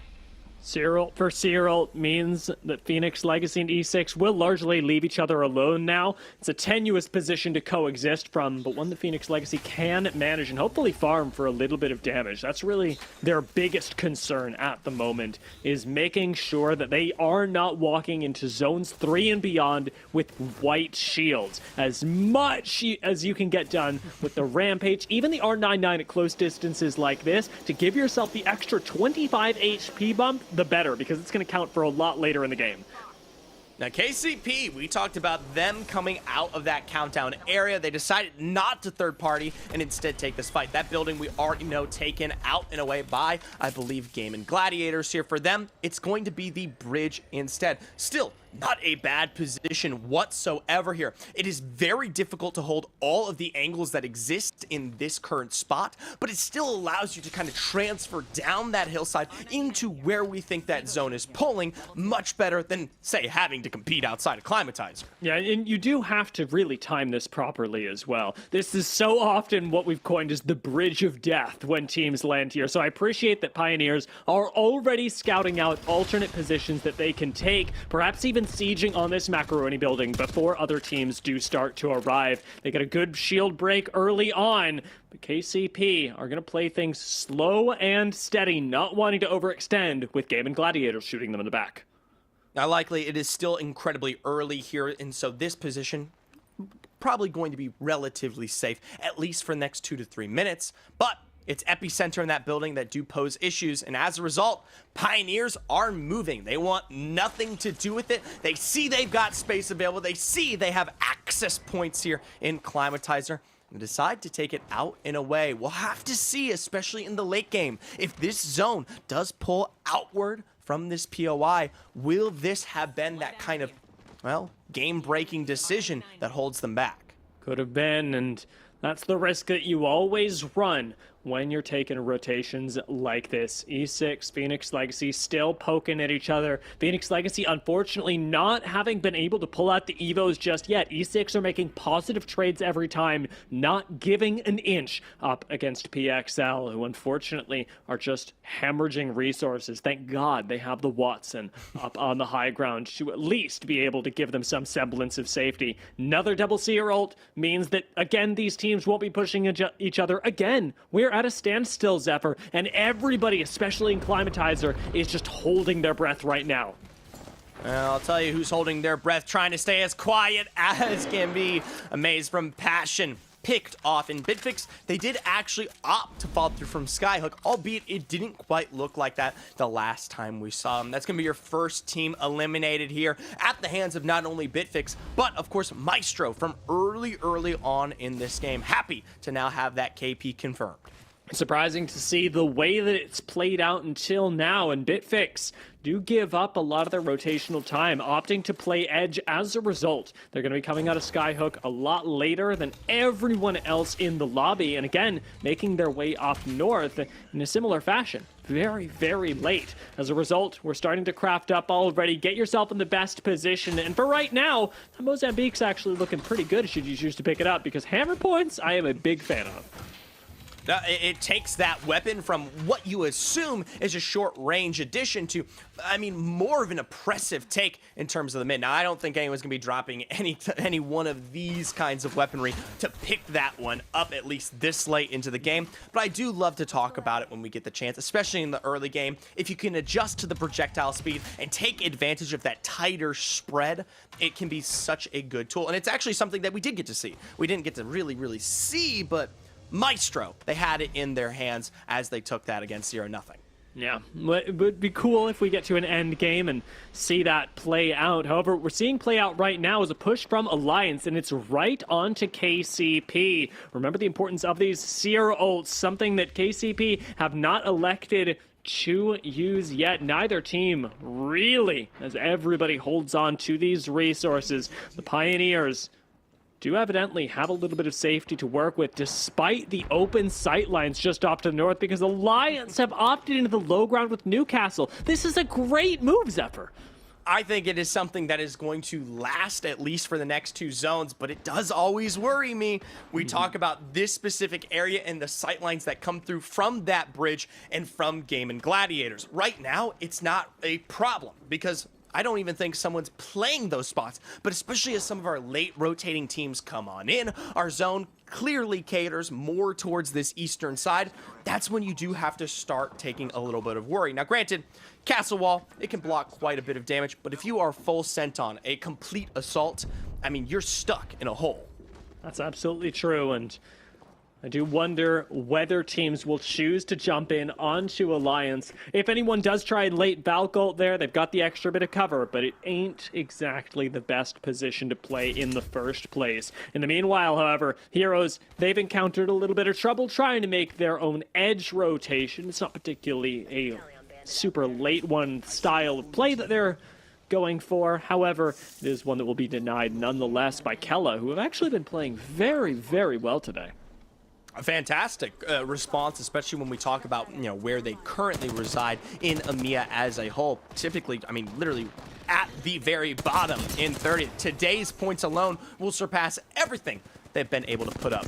Meanwhile, though, Fire Beavers are late rotators. Heroes, as they pull back, run right into their mitts here. They are going to lose out on 1 for now, but I think they have the time to revive. I doubt Kella's making this move forward. Yeah, you gotta hope that nobody else pushes out onto you, as right now, lane and damage with the flatline. Oivrain just makes sure that Joker can get back into the game. You want to stay strong as 3 members, and they're going for it right now. Oivrain with the push inside the Mechanical Beast. He is felled! Babylon's takes him down, and now you've got to pick up Oivrain once again before the third party comes in. Now, with the shots concluding here, the sounds that be, no one else exists. It is prime loot here, and it makes me question, Kella, obviously, clearly more interested in playing this one out from the height, catering towards that next pull, getting to some of those rocky exposures on that northern side. But it could have been a clearing of your backside. Very surprising to see the way that plays out, and the fact that Fire Beavers again just dip themselves right back into the zone as well. A scan available for them to find out where everyone is. That's what Oivrain's going for right now, and Fire Beavers are about to get a lot of information very quickly with still a minute left to rotate into the zone. And this is the fascinating thing about this time, especially when we do take a look at their average split rotations. It's right around here, zone 2 to 3, where they have this extra information. They take their time, they get a controlling scan, and then out of nowhere, the acceleration to a position that is far more dominant, especially into zone 4, it always comes through for the Fire Beavers. I know they spend their time, I know it's late, but all that allows them to do so. And we actually had a discussion about not just the ring scans from earlier today, but potentially how they might be utilizing player scans as well. Yeah, the really nice thing is that if you do have an idea of where the ring is going and you get that survey beacon, find out where all the enemies are, all of a sudden, you know the path of least resistance, where you have to deal with the least teams, where you can have the highest ground over them, and it eliminates so much guessing. Fire Beavers really making use of that here, and hopefully are going to be able to bring things back now that they've been able to pull off this trademark scan in, again, a style that they have been playing since the beginning of this split. Bitfix Gaming, round up on the height, onto the macaroni building, find a decent bit of damage, but have to play things slow. Unfortunately, they don't have a whole lot of time to do so because the ring is closing, and this one is ring 3. It does not play games.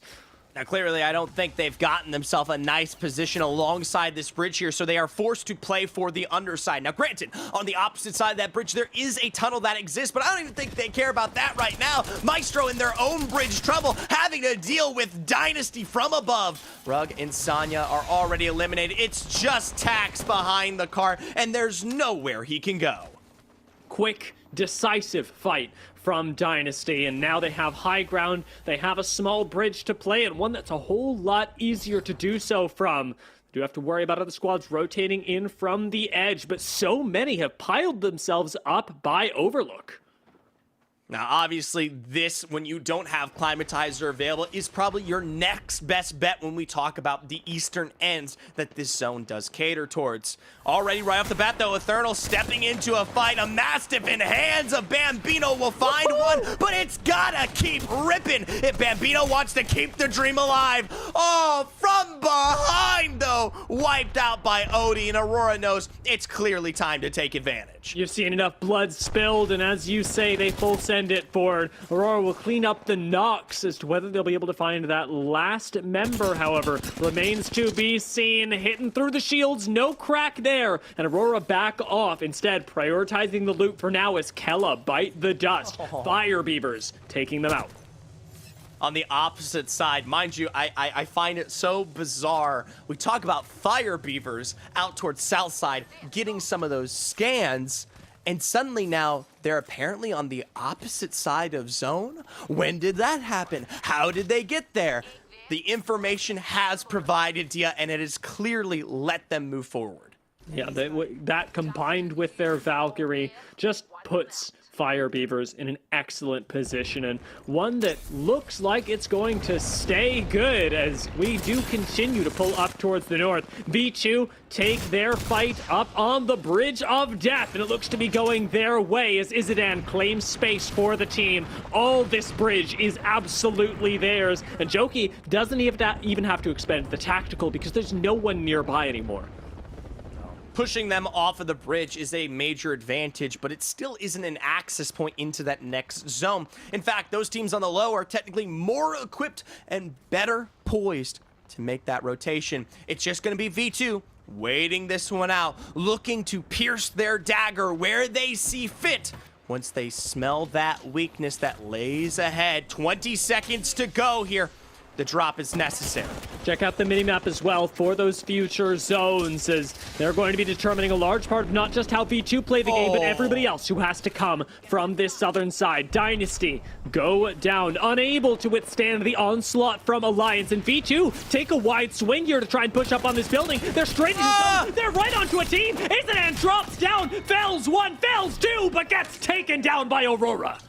Aurora here, but their plan has come to an end quickly before they even realized it. V2 from behind was just enough damage to set them up for potentially, yes, failure. Out in 12th here, and Game & Gladiators, they're hearing a lot of noise outside. I'll tell you what, they have made no moves whatsoever. They're happy to let this one play out around them, but I think it is finally time that we see their early game rotation bite. And we're going to have to see the rotation truly come through, likely with this Catalyst wall as well, because they are being hard held out. The team in front of them not giving an inch over by this RV. And the wall, really the only way to break sight lines. As they look forward, a few Sentinel shots have already been thrown out by Artie. Alliance are going to have to rotate as well, and Nightmare will be pushing right alongside them. Meanwhile, Jayling's here early, finally capitalized upon. It's the Fire Beavers who rotate through from that cart, but with their aggression comes just as much in return. Horizon Union are also early rotators. Just clean this one up. A simple 55 damage necessary, and now, hopefully, the Rolling Thunder that allows them to reset. Oh my god, the Gaming Gladiators roll up to this fight, and they fry. Hardeki goes low, but he's still up. Finally falling is Loggery. Takes the fight into his own hands, taking down Horizon Union and hopefully resetting soon. Thermite's already ticking away, but where's the third party? Not on our screen. There's so much else going on in Climatizer that no one can afford to look at the Gaming Gladiators. Gaming Gladiators with the most crucial, decisive moment of the game. They are the sole squad that remains on the outside of this zone.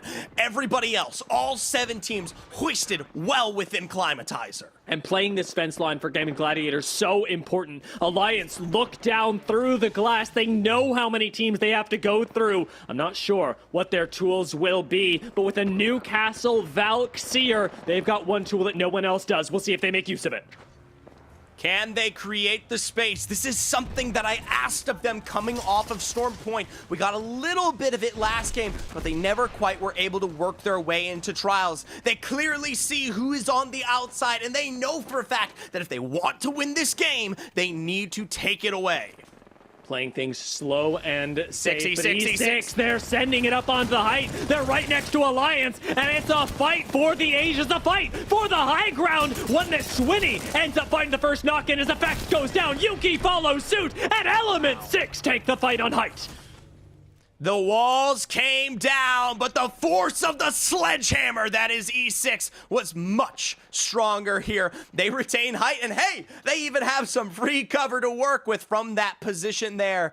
They just weren't covering their backside, and the Horizon Gravity Lift, something you don't see every day, is what gains them their access. Now, what's going to get E6 out of this position? They're up on height. They're still overlooking Gaming Gladiators, but who among the squads trapped in Climatizer can make their way to the outside of this fence line?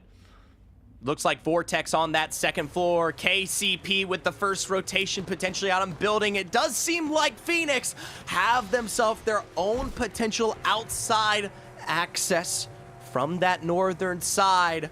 Whatever it may be, I'm worried about every team here, as it's likely that they will start to stack as that zone forces them together. Limited time left, even for those on the height. Gaming Gladiators know that this game is putty in their hands right now, and they are hard focused up on the high ground. Nice shots with the G7, not a break yet, but Gaming Gladiators have to deal with this. Hardeki gets beamed from the side. A fragger taken out of the fight as Loggery continues to zone out this squad. Slayers going down, and Gaming Gladiators refocusing as Arc Stars rain in around them. Do they have cover? Can they survive as every team from Climatizer is looking at them? Yes, make it, make the cover, give yourself an advantage. The wall finally comes out, 30 seconds to go on it, and you have to hope these teams are now forced to fight against one another. It might be just a little too early. KCP with their own source of action pinned them in between the triangle here. They've lost out on Hardeki, and as a 3-man, they take out Artico. Sabs rocks in here from behind. Phoenix Legacy still alive. A third wall joins the fray, and from behind in comes Vortex, taking out Phoenix Legacy as Vushi and Yiku approach from the opposite side. E6 gonna come in from above. They see KCP, and they know that KCP must die. Kinda sends it, whips out the wingman, and E6 are stabilizing. They're in the top 3. They're in the top 2, and E6 clutch it up from the height to take game 5. Back-to-back champions here on World's Edge. E6 pull the trigger when it counts, and there were so many evolutions to the plan that be there for E6, from taking height away from Alliance off of their early rotations to trying to go to the low ground, trying to get into Gaiman's position, but unable to do so, having to go back up with the Horizon Grav Lift and then wait until the final perfect moment. And in that split second that they have, get that 3-man read on KCP, know that they are the only squad that is full, and pull the trigger like you said. It's such a perfect way to deal with these catalyst walls as well. We had 3 of them going in totally different directions, splitting the fight, and what a way to end it. E6 with a much-deserved victory after shot calling themselves to perfection. And that's something that we've always admired about E6. I want to take a look at the highlights when we get a moment, looking back at what was one of our most intense games yet, Zephyr, and the action started from minute 1. Absolutely here, right off the bat. We start, well, with some extra damage in some of the POIs, but we jump over to Heroes and what was their rotation, and so many of these other squads late in playing to the edge, the bridge line, the carts, the exposures to the north here, where everyone was trying to foot their way forward towards our northeastern side. And one of our squads that we had our eyes on the whole time, Fire Beavers, that were making their way forward, that finally got the survey beacon, that looked like they were in control, ended up going down. This was the game plan from Alliance, though, as Dynasty landed right on top of that castle wall and paid for it with their lives. Newcastle getting a bit of use there, and unfortunately not able to make it into the end game as they had planned. Game and Gladiators had an amazing position to work with, and I think the problem, Zephyr, was that everyone else knew that too. It was a prime real estate available there, especially in the face of so many catalysts in the end zone, which you'll see here in a moment. We did lose out on Jailings in Horizon super early on, as they themselves knew how impressionable it was here. This space, KCP taking it away, and E6 with the prime moment of decision-making, immediately finding their way forward. Those pings were deadly. It was one moment of pure communication, of pure coordination. Send it on this team and we win. E6 absolutely do, to the tune of 11 kills in game number 5, putting themselves at a total of 23 points and taking them up the leaderboards.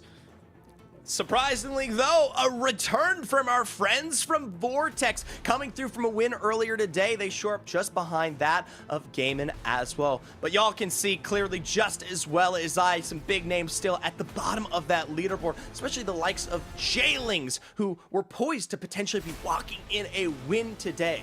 Yeah, they're sitting right outside of the top 10, and that does severely impact them. Fortunately, the leaderboards had a little bit of wiggle room. Jailings had been so consistent on Stormpoint that now falling short here means that they just dropped to 5th place. For other teams, however, like Kella, that have continued to slip since game 1, there's not a lot of room left, as Phoenix Legacy had a really good game, and they're on the rise. Still, I think it is, we have to say it, Vortex at the top of your leaderboards, even in the face of a double win from Element 6. It should go to show you the level of consistency this roster has brought out of nowhere on a reappearance to B versus C. Yeah, EMEA match day 7 has not disappointed, and I got good news for you, Zephyr. It's going to continue giving us games, as we're going to come back from a break in just a few minutes with game number 6.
WD Black, the official storage partner of the Apex Legends Global Series. Welcome back, folks. Game 6 was promised, and Game 6 is on the way shortly. As we prepare to jump into it, Zephyr, it's worth remembering that for this match day, it is not just the last game on World's Edge, it is the very last game of the day, and the final opportunity for teams to be overtaking Vortex. Not a name that I thought we would be singing the praises of when we started it out today, but still not a team that sits above the rest. Only 2 points ahead of Element 6, who have clearly shown when it comes to World's Edge, they are the best roster poised to win. They are dialed in, truly, and E6 have had 2 incredible zone calls, both of them very northern, as their rotations over from Skyhook have really cashed in quite well. But they're not the only ones that are making early rotations. J-Lings dropped off the map last game. Right, coming through off across that overlook area, straight forward to the power position that we thought was going to be an advantage for teams like Game and Gladiators, who took that one away from not just them, but Fire Beavers and Horizon as well. 3 huge names. And I was also really impressed by KCP last round. You remember, they had a rotation in to deep climatizer on the low ground that almost ended their game. It's a very risky position to sit in, not a whole lot of ways out, and yet when it really comes down to it, they're exiting climatizer alongside squads like Phoenix Legacy that were thankfully able to farm up enough shields to play. Maybe they got some swaps there. Maybe they found the damage. Whatever it may be, it's glad to see them on their own reappearance, especially after a strong start at the beginning of our day on Stormpoint. But I'll tell you what, Dia, there's only one match to go. We talk about consistency. We talk about results. Put it behind you. All that matters is here and now, and especially with our standings the way they are, it practically feels like for all the marbles. I suspect that Loopy will be telling his team the same thing, no matter what's happened throughout the day.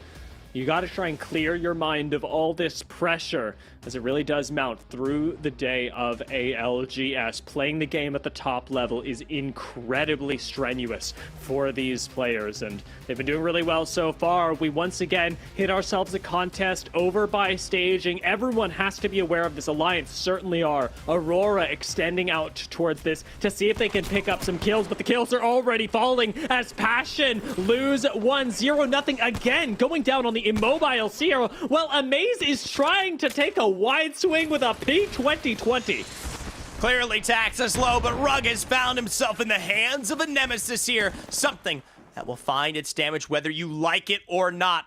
A clear back-end rotation from Horizon to take this one to the low ground as, hey, a purple shield picked up, puts them back in good health. Mind you, hey, Yuki, he's also here.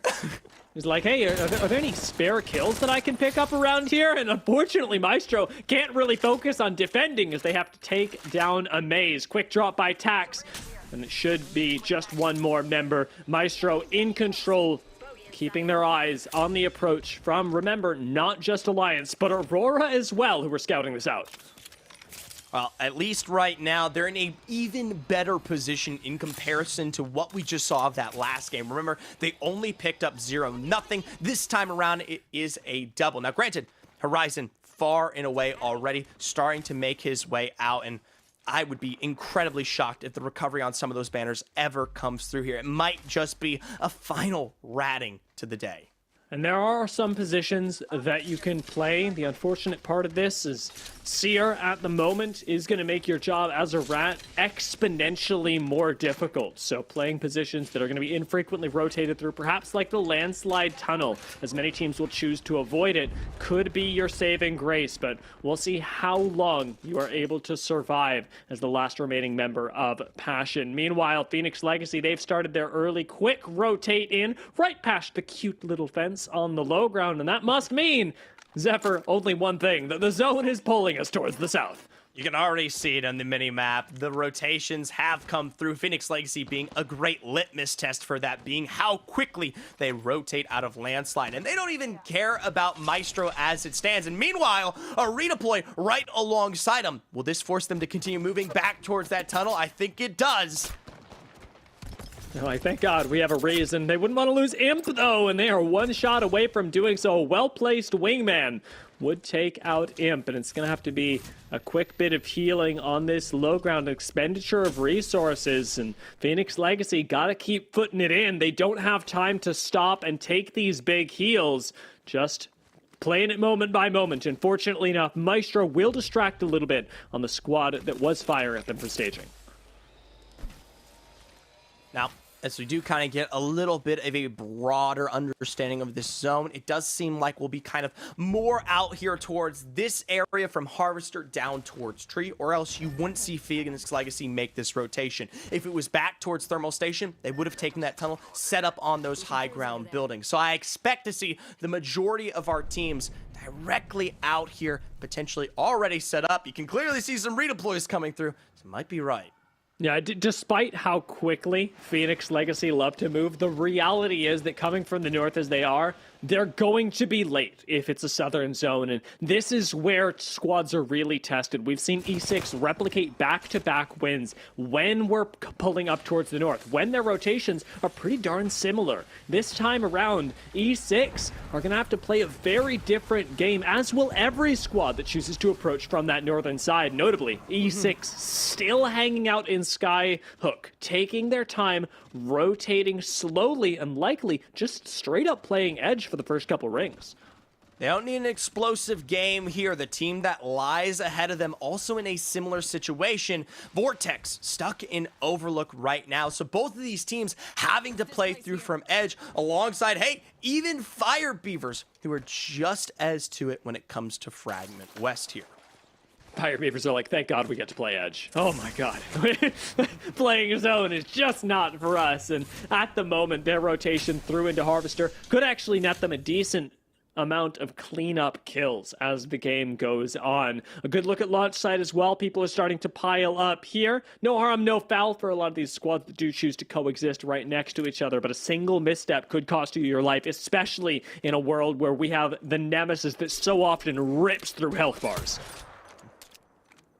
I look towards more directly, though, that tree area seems to be the largest cadence of where our squads find themselves here in terms of that rotation. Could either be potentially deep tree towards that south side, given how much of the zone also leaves launch site in as well, or potentially one of those kind of western finishes that we get with that train line where you have the double height as well as some of those no-name buildings out there towards the west.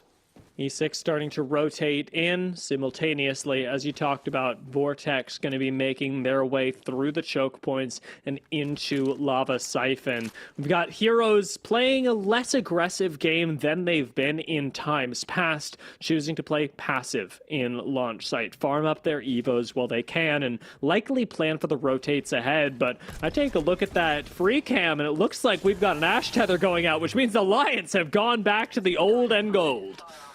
I don't know if the Newcastle has found its success. Instead, they're opting for the quick, expedient rotations that come alongside this one here. These are that no-name Western buildings that we talk about early on. Already breaking through with that charged up Rampage. Haven't quite found a sight line yet. Passion, our first squad to go down, is finally the rat is found. Horizon tried their best, I'm sure, but as Fire Beavers are the ones to clean up the kill, it's only natural that those that wander around the edge of the ring looking for kills will eventually find you. The Pioneers have no space to play right now. They've given up so much that Natsuki even takes an angle that is just illegal, letting Effect rip through him with the 99 and putting Alliance large and in charge. Effect! Oh my gosh! Alliance here, they send it forward when they finally get the information they need. I'll tell you what, we saw a statistic just a little moment ago here. Even though Alliance aren't quite in that top first, second, or third position, Effect is still the kill leader in this lobby today. Effect picked up all 3 of those kills. He did not everything, but I mean, when we look back at the record, history will say that Effect did everything, and Alliance absolutely benefiting from it. Their move to a more, perhaps, aggressive composition already looking really good. For Heroes, however, who were playing passive, they've pushed up a little bit too far and lost Bacco. Can they recover from this fight as Babylons is forced to sell, not Bat, but the purple, and he's got no effective health to work with. Quick swing out of this. Seer has Fraz frying, but needs a little bit more damage to take down Heroes once and for all and put Nightmare back on the map. And I tell you what, you're thanking Seven there. He's got that knockdown in a prime position, and it forces the assault of Heroes to come through, something that's taken advantage of in the beam from Nightmare. Hopefully, this game routing a little bit more successful than the rest of what we've seen today. I think that is, albeit maybe their only major 3v3 that they have taken handedly in their lonesome here across their 6 games today. Have been really good at finding places to third party, and yet so often teams just show up as well. It's a very common thing. And now Nightmare perhaps getting the scan. They do have Survey Beacon right next to them. It seems to be the plan. Should be able to pick up at least the information necessary to move themselves into tree should they desire. Vortex's slow rotate, however, has brought them all the way to the southern tip of Lava Siphon, and hopefully an area that will also carry them forward into the next ring. I think it's a happy spot for them as it currently stands. We talk about the next necessary rotation. Even if they want to keep playing this hideout directly over here, they have the opportunity to do so. Now, granted, you're not getting any of the major tree spots, but when we do talk about that village down below, the rocks and everything in between, there's a lot of covered space that you can slowly shore your way into, even if you're arriving here as late as Vortex. And I'll tell you what, Dio, they're very likely to slow things down here. They know all they need is one decent, good game to keep them on top, to make history for the Vortex roster. Gotta play things slow as J-Lings do lie directly ahead of them. Valkult, as always, available as it is for so many of these squads, and maybe just Vortex's plan is they're all gonna link up and try and circumvent J-Lings this way. It's risky to do this, Zephyr. It's incredibly difficult at this point, but I did talk about some of the spaces on the outside. You pick the right one, and it's very unlikely teams have angles, but that ain't it! That's a fence line! That's right into the middle of damage there! They just walk into potentially their end! Instead, it is now up to Robin, the last remaining member, and he's beamed out! Vortex are down in 17th! That is just plain and simple. You talked about it, Zephyr. There's the right decision. There's the wrong decision. And going into the fence line, no information, costs Vortex their lives. You don't get the chance to make a lot of mistakes in Apex Legends. These teams are ready to punish because this is the pro level and nothing is going unforgiven. It's going to be a quick pickup as around the outside. You do have the opportunity to benefit from this as Danish are going to get a bunch of shield swaps to use if fights break out in their direction. Another Ash Tether means that Alliance are rocking up, and they're going to be playing, perhaps not gatekeepers, but they're looking for third parties around the south.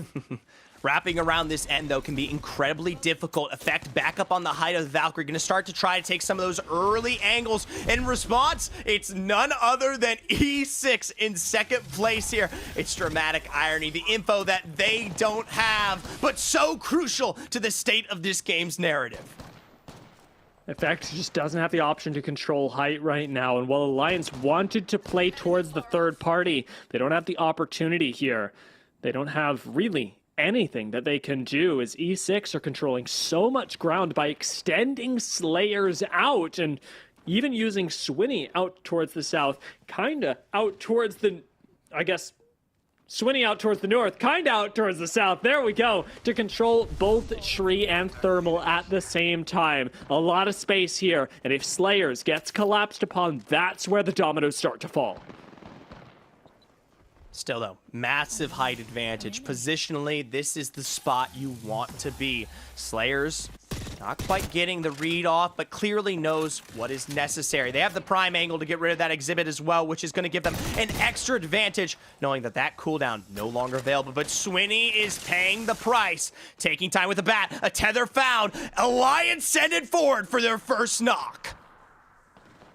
This is a good start for them, and we did say exactly this. Being able to pick up the knock onto Slayers changes everything for Alliance. It even changes everything for E6 as they get third-partied instantly with Swinny the last member standing. There's not a lot that he can do but hide and pray that this does not become the focus, and we know this high ground will eventually become one. You know, it's a great spot, one that you could have hoped to have held with both of your teammates, but with Sears in play, there's no such thing as a rat on World's Edge. He takes it to Tree Direct, and I have to hope that we'll be seeing him towards the end of our game here. Alliance, though, they've guaranteed themselves some movement forward. Just holding out the edges at the moment. Alliance, no. They've been in these situations before where they've been literally climbed on from behind in almost this exact scenario. So Alliance are going to be looking, waiting, playing patiently as they continue their slow approach from the north. They already know Dynasty are in the area. And with the control of these rocks, they actually do have plenty of time.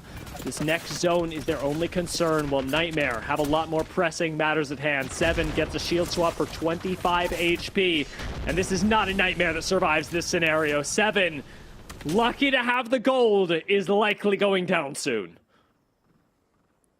Taking his time, though, not pushing out just yet. Still has the opportunity for defense. And with what I believe is mobile respawn, potentially, or crate coming down here, has some minor, just very minor playable space available. Meanwhile, Alliance back through the opposite end of the tunnel. We know Maestro is the squad that had been hosting this spot fairly early on. I prefer height here into a zone like this, but it would be incredibly beneficial to clear out the squad you know you can test later on from below. Quick tether from Hackies does open things up, but as you say, not enough damage to be found, and Alliance are considering other options, seeing what else they could do. And remember, they do have both the Ashe and the Valkyrie for both micro and macro rotates to take them out into the open. The problem is that it's into the open. Into the open, and that's why they bide their time. Nightmare, though, couldn't quite wait any longer, and instead we tune in with Swinny, hoping to stay alive. The placements have started, but the charge rifles are coming out just as quickly here. Couple shield cells, but still pinched off from a single pixel away. Hoping to avoid the sightlines for now. Could pick up a kill here if he plays this right. Swinny's already secured an additional point for the squad by surviving into 14th, and right now needs to play his cards, and he doesn't get the knock. Still, a relatively safe position for E6, and with Maestro on the inside right now, there's always the option to try and get involved in this engagement later. Aki's back up on high, but E6 finally pushed upon here, and sadly, in their last showing after 2 incredibly dominant games, they never quite pushed past the necessary placement and will not usurp a first place position today. Vortex still at 51 in the lead, but plenty of other challenging squads to potentially take that one away. Zephyr, zone's closing now, and Alliance still haven't decided how exactly they want to go about this. They don't have a whole lot of angles that they can take on height. They haven't opened up things for Maestro on the low ground. They're being choked out of this game by teams just not allowing them a section in, and we may very well see Desperation Valkyrie soon. It's tough to say here, but obviously with that takeaway from Kella, they have to move forward. They have no choice. Dynasty on the opposite angle. They're hoping that this 3v3 takes place before they ever have to move in. But with that zone constantly closing, the exhibit's down. Potentially necessary. Effect barely alive right now, has to stay up. Watch for the thermites that don't rain in. Instead, it's the smoke that takes him down. Dynasty find that first knock. Quick portal out, and great, nice, quick thinking from Hackies. Does have to defend on this knockdown shield to keep effect in the game. Nades starting to collapse in. Dynasty smell blood, but they don't want to overpush on this.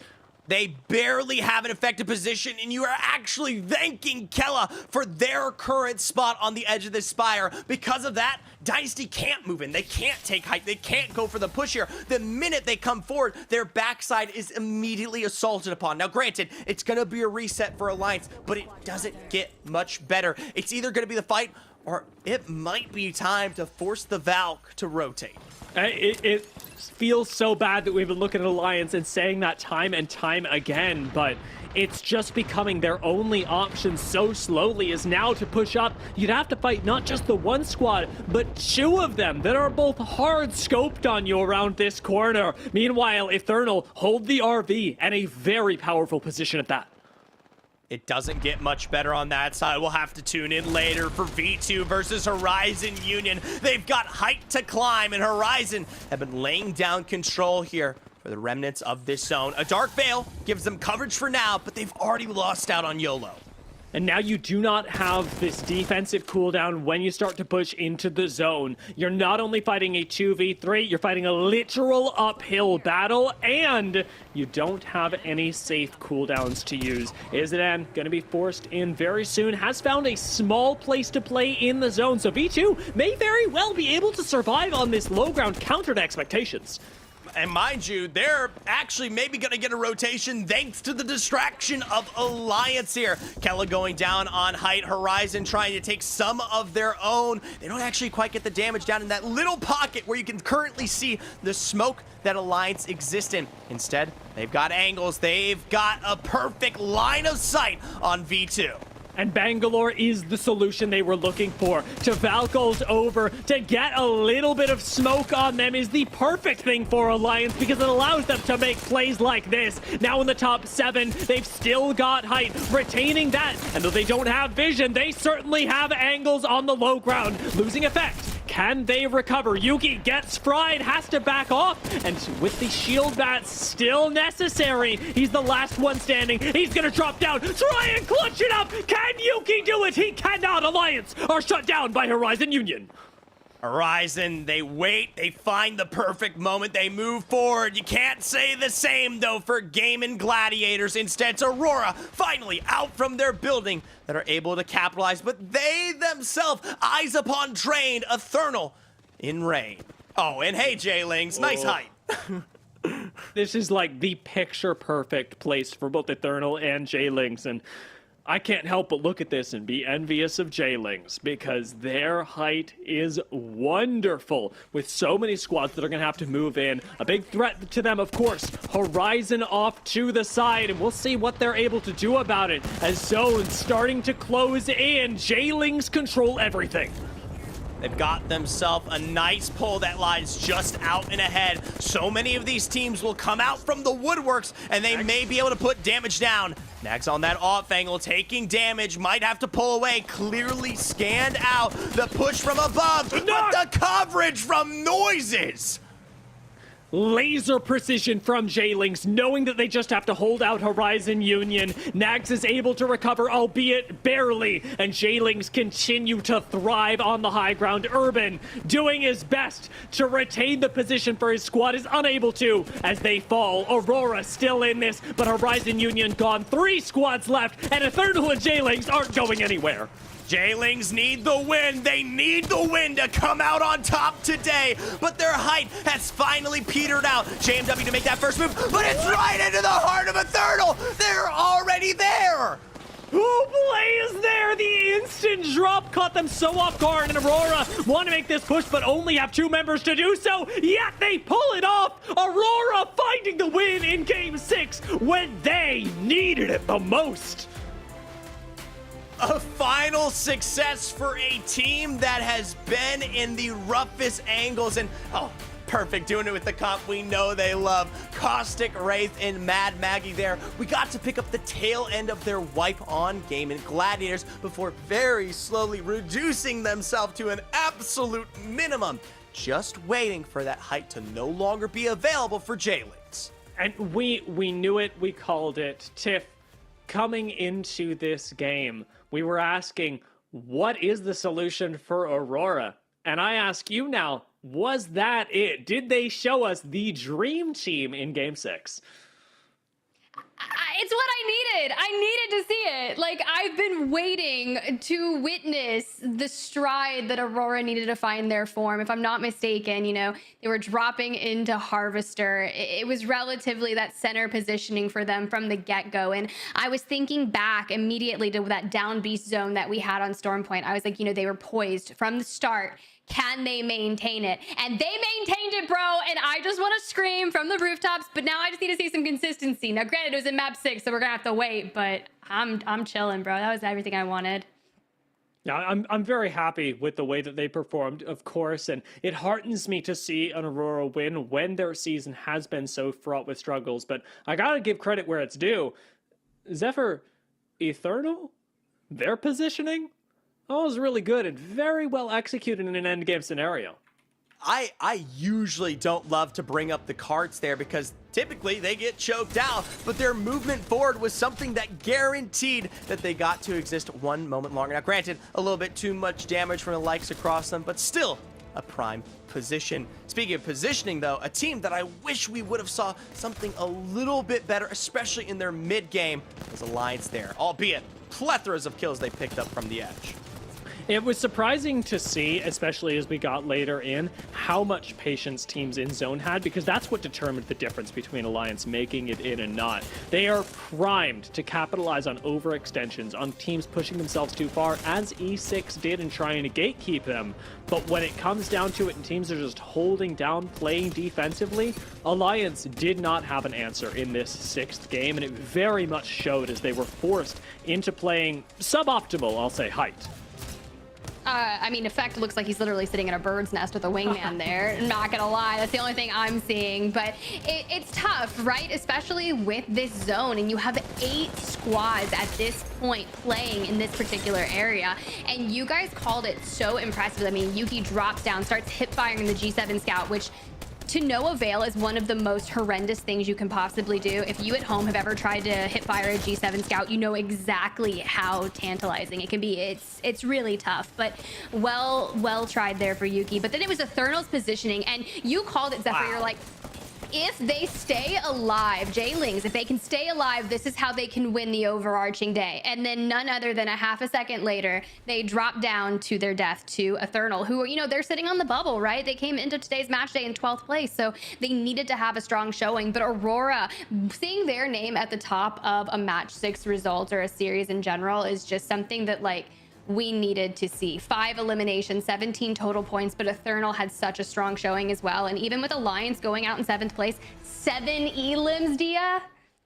Yeah, this was really fantastic from them, and it does, especially in rings that pull over towards tree, demonstrate how active you can be when you're taking space, as Eternal were from the RV. But they got lucky, they played well. Other teams got unlucky or didn't end up playing their best game. Vortex, notably, going down in 17th, as Element 6 also fell early despite some really good positioning. I'll tell you what, this is, sorry, Zephyr. Clearly gonna now affect the overall leaderboard, as, albeit they still stand among the rest. Wow. But what could have changed was available even for E6. Just a moment longer, I remind you. They fell, and I believe 12th or 13th. 10th was all they needed just to tie it off with Vortex, and then that would come down to a tiebreaker between the two.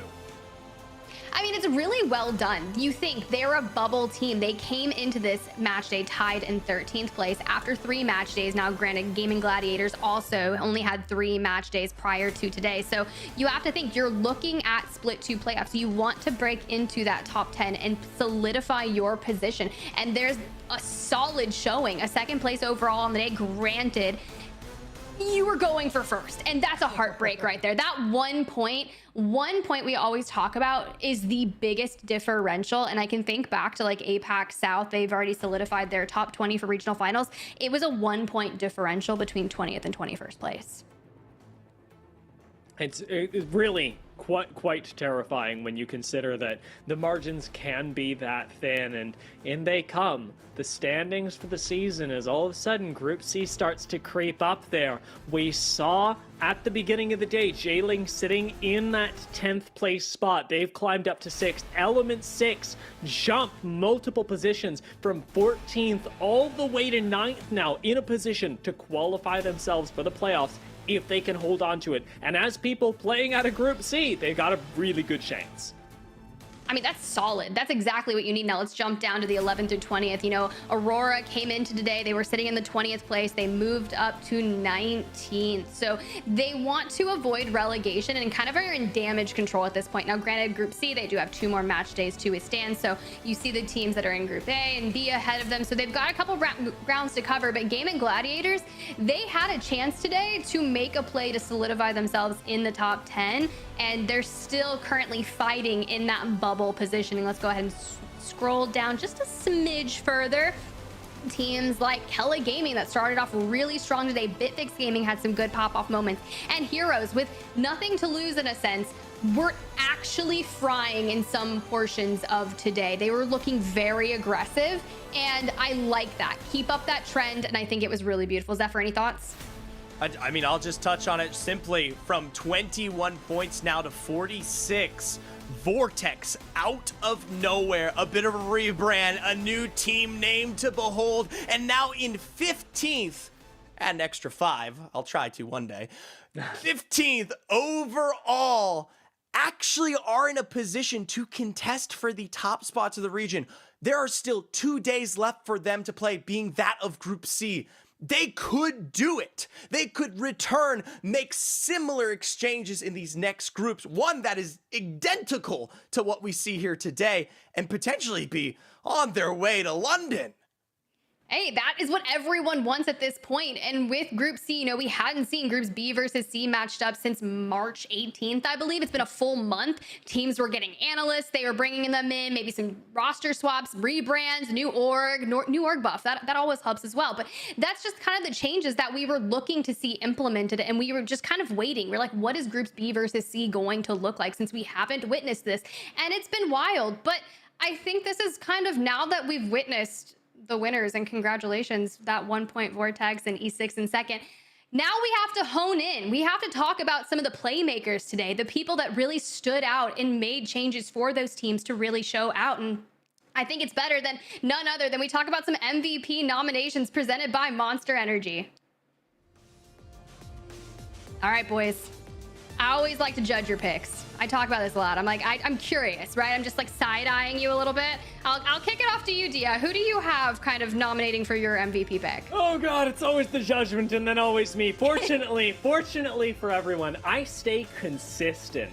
From last week to this week, my MVP, my Monster Energy MVP, has remained the same. I'm going with Effect from Alliance, as once again in Game 6, we got to see, well, the effect this guy has on the rest of the roster, on the rest of the lobby. Effect is no stranger to frying on Valkyrie and performed really well in the first couple games. But it was this last game that really showed me the caliber that he has continued to play out through these weeks, picking up the early 3 kills and then so often opening things up for the team on entry frags, considering even their rotation in towards E6, where it was Effect that again took this off angle, picked up Slayers, and started the snowball of Alliance that eventually put them in a position where it was relatively central to zone. And you'll notice as well that as soon as Effect falls in these plays, that's when Alliance follows suit. It was here on the drop that ultimately claimed them, but absolutely the most valuable player to any individual team, that's Effect. I mean, that's a solid pick. That is definitely a solid pick. Just over the past couple match days that we've witnessed, Effect has just been able to make the plays happen for Alliance, and just really supported by a solid organization and a team at the helm. It's really solid to see what they've been doing. But Zephyr, who's your MVP nomination? All right, I like the traditional picks. I understand them, but I'd be remiss if I didn't play for the underdogs, especially after winning on the day of from Vortex. Vushi, notably, an absolute menace across the day of. Similarly, to say someone like Effect, absolutely ripping and tearing through the rest of these lobbies. Playing through on both the Bangalore and Valkyrie on both maps, respectively. This man was the damage kill leader for this roster, constantly opening up every single team fight available here. And while maybe we didn't get to see enough of him, hopefully as we go into these next 2 days, we will continue to do so. I remind folks, you may not know this roster. SPS coming through as the most dominant, most successful team from the Challenger circuit, now making it clear that dreams can be made and developed. Look, Zephyr, you and Dia have probably cast over more Challenger Circuit games than anyone that I ever possibly known. So I feel like when you have a team that is elevated from Challenger Circuit and gets to completely show out in Pro League, it is probably the best feeling for you guys. And I'm so happy. Like, I'm getting secondhand happiness for you guys. And I love your MVP picks, but we got to talk about someone else. We've got a new player on the rise who's actually been grinding this game for like 4 years. That's gonna be Element 6 Kinda.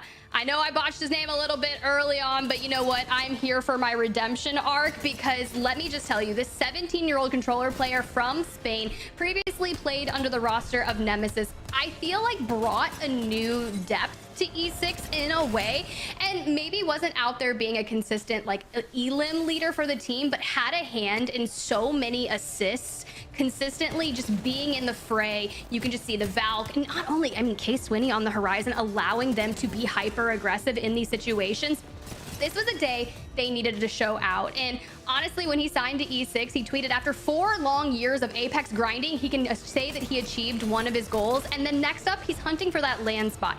But let me just tell you, when he says 4 long years of grinding Apex and my man's is 17, that means he started playing Apex when he was 13. Or what were you doing at the age of 13? Certainly not elevating yourself to be a pro level game player. Like this, it's insane. I think I was still chewing erasers. Like I would be in class, you know? Yeah, that's of course, Zephyr. Yeah. Like seriously, I at that point to take something so seriously competitively, absolutely stunning, and we're seeing already an MVP nomination on his debut in the ALGS on Element 6, and now from here on out, I mean, if I have no doubt that he's going to continue topping it. I mean, that's what you gotta do, right? E6 coming in with a new third today, a new analyst, and they are looking to poise themselves for Split 2 playoffs. But that's all for our Monster Energy MVP nomination discussion. All right, so now we turn our tides to welcoming in a player. I know, Zephyr, you're probably already excited. You're ready to talk to him because we have Yekyu on board from Vortex to talk to, and kind of, I'm curious, how are you feeling after such a dominating performance today? Fine. Oh my God, it's just insane for us because it's the first time we are first in Pro League. So we work so much, and now the work paid. So we are so fine, and so it's just insane, incredible for us. Just in this stream, in Play Apex stream, 16K people. So yeah. It's crazy. It's crazy. At one point, 25,000 people were watching you guys completely slay out. Don't make you nervous or anything, but talk to me through that. You guys, you signed to Vortex and you come in and win your next match day. What have preparations been like for you and the team? So much preparation. Yeah, we make all screams. I watch so much VOD to know when I can play. I make so much plans when we need to rotate, when we need to know how to play, where to play. So much work, and the work pay is new time. It's just insane. When you're putting in all that work, I mean, it's amazing to see it come to fruition, but you're more than just one person on a team. A lot of people aren't familiar with this squad, so I'm going to offer it up to you. What do you love most about your teammates? The team play, the level, and we know when we have good mindset, we know we can destroy every people. So we just need to get a good mindset, really. And I know with this team we have we can destroy everybody, but we just need a good mindset. So when we have good mindset, I love to play with them because it's linear. So go in front of us and push, and it's everything. So insane. I absolutely understand it, and trust me, I have been following the path, the history of this team for so long. I'm honestly, I feel proud. I feel like a dad watching his Challenger Circuit children make a claim here. I got the opportunity to talk to Vushi right at the start of this season, and I want to read this out to you because I feel like this is just so perfect. It goes right in line with what you just said. The world just needs to know that we are not afraid of anything or anyone, and the only thing we need is experience. A great future is reserved to us. Tell me, have y'all found the experience? Do you feel Pro League caliber? Have you achieved that? It's just insane because when you come from the CC, it's not the same play. You know, everybody plays seriously. No one going to int you. So now it's all people work so much time to go in this pro league. So now it's a high level and it's so much. So it's just so good to take so much experience. You play one game, oh, we die like this, we die like this. Okay, we need to change this, and it's not the same game. Now it's a work. It's not only a game. This just change. So it's insane. Insane, and congratulations once again. But before we let you go, I'm going to give you a moment. Is there anyone to shout out, thank, or just any last words? I have so much lag. Can you repeat, please? Sorry. Oh, no. Oh, it's okay. For anyone you'd like to thank, or maybe tell everyone where they can find you, just I'm curious.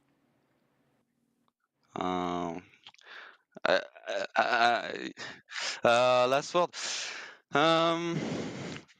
Yeah, that was cool to play, and I want to stay in Pro League, and we want to stay in Pro League to try to go in LAN. Maybe not the first split, but I want to keep my team, continue like this, continue to work, and I know we can go high level. We know. So now working is not only today. The next day is coming soon, so let's go take a good mindset and anything. It's anything. So let's go.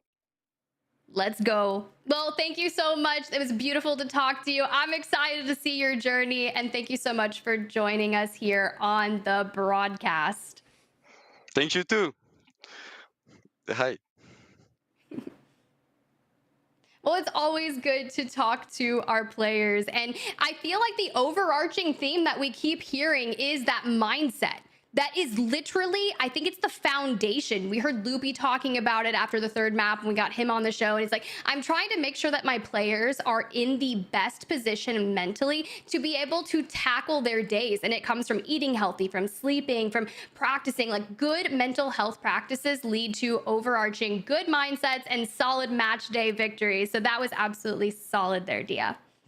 Yeah, it's very important, as you and so many have illustrated, to be able to keep your head in the right place, especially in a battle royale, because when you're playing Apex, it's very easy to find yourself in a bad situation and go, I couldn't have controlled it. And the reality is that at the pro level, you so often have a lot of influence over what happens to you, and being able to take accountability for that, being in a good mental state, it's clearly meant so much to Vortex, and it's impacting players all around the world. It's coming up from Challenger Circuit, and even if you've been in Pro League for a while, it's something you're constantly working on.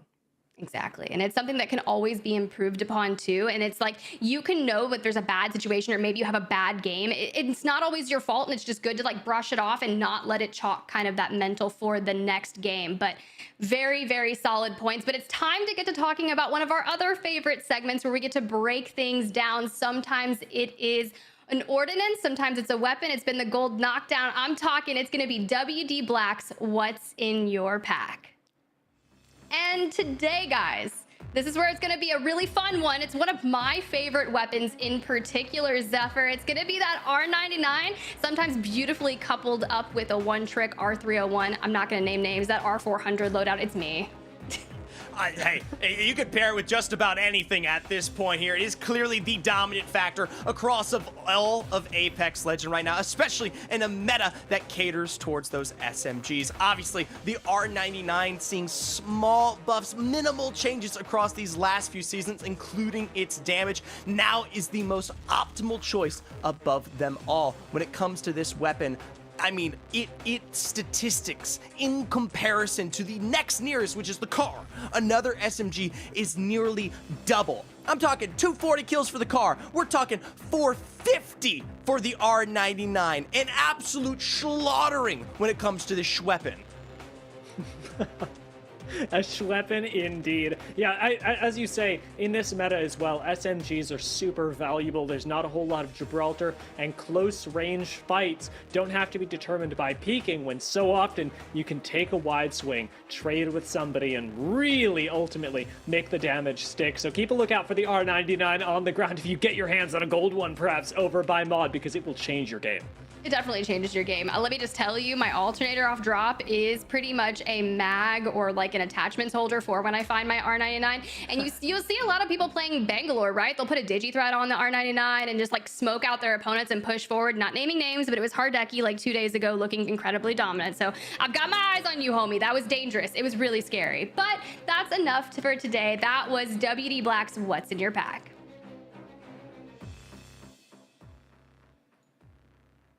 All right, guys, it's the end of the day. 6 solid maps full of action, full of things that I wasn't really expecting. We had a lot of standout performances, but it was really good to see some teams start to find their form, especially since Group C, right? They only had 3 match days previous to this. Now they've gotten their 4th. So I'm curious to see going forward what some of their last match days will look like. But D, I'm curious to hear if you have any final thoughts for the day.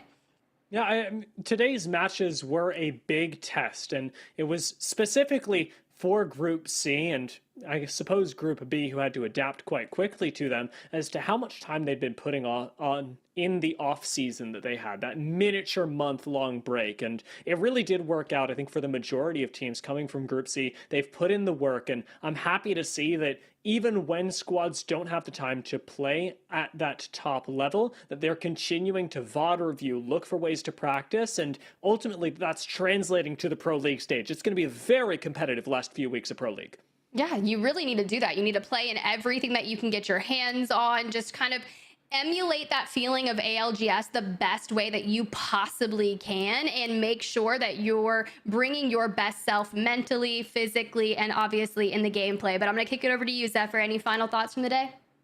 I'll tell you what, ALGS is far from a solved puzzle, especially after seeing what occurred here today, especially off the back end of a Vortex win, with E6 making their return back into the top 10 here, with the likes of Jailings, Fire Beavers, and so many more. Not quite as dominant as one would say, especially looking towards other regions where it seems to be more set in stone here. I am absolutely in love with the EMEA region. I hope y'all who are watching can tell the same every time we get the chance to discuss them, because it's always a surprise.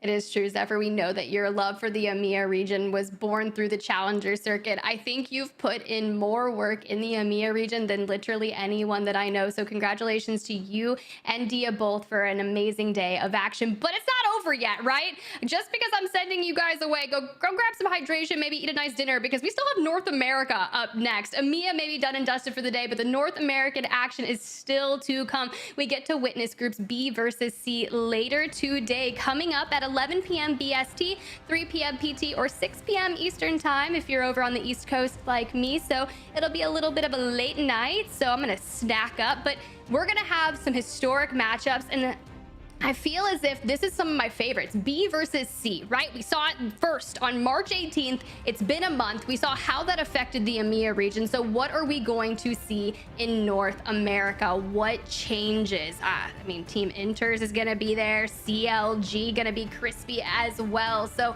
a lot of teams, in particular, 100 Thieves. I mean, I was listening to Vaxon. He was on Nicewig's podcast the other day, where they were kind of alongside RKN and Guild and just kind of talking about what has been going on with their play style. And then Dark Zero, Rambo Dark Zero. I mean, look, we're gonna see some insane action, so make sure that you follow up on Play Apex on Twitch and YouTube, and you set your reminders, because I expect to see all of y'all in chat over there. Whether it's not there or you're at a watch party, make sure that you are supporting your favorite teams and making that support known, because that means so much to our players. And hey, maybe you found a new favorite team or player here today. Go give them a follow on social media as well. It definitely helps out. There's a lot of Discords and associated to competitive Apex where you can kind of talk through some of your ideas while watching play Apex as well. It's another great to be a part of the community that way. But that's all for me. I'll see you guys later for North America.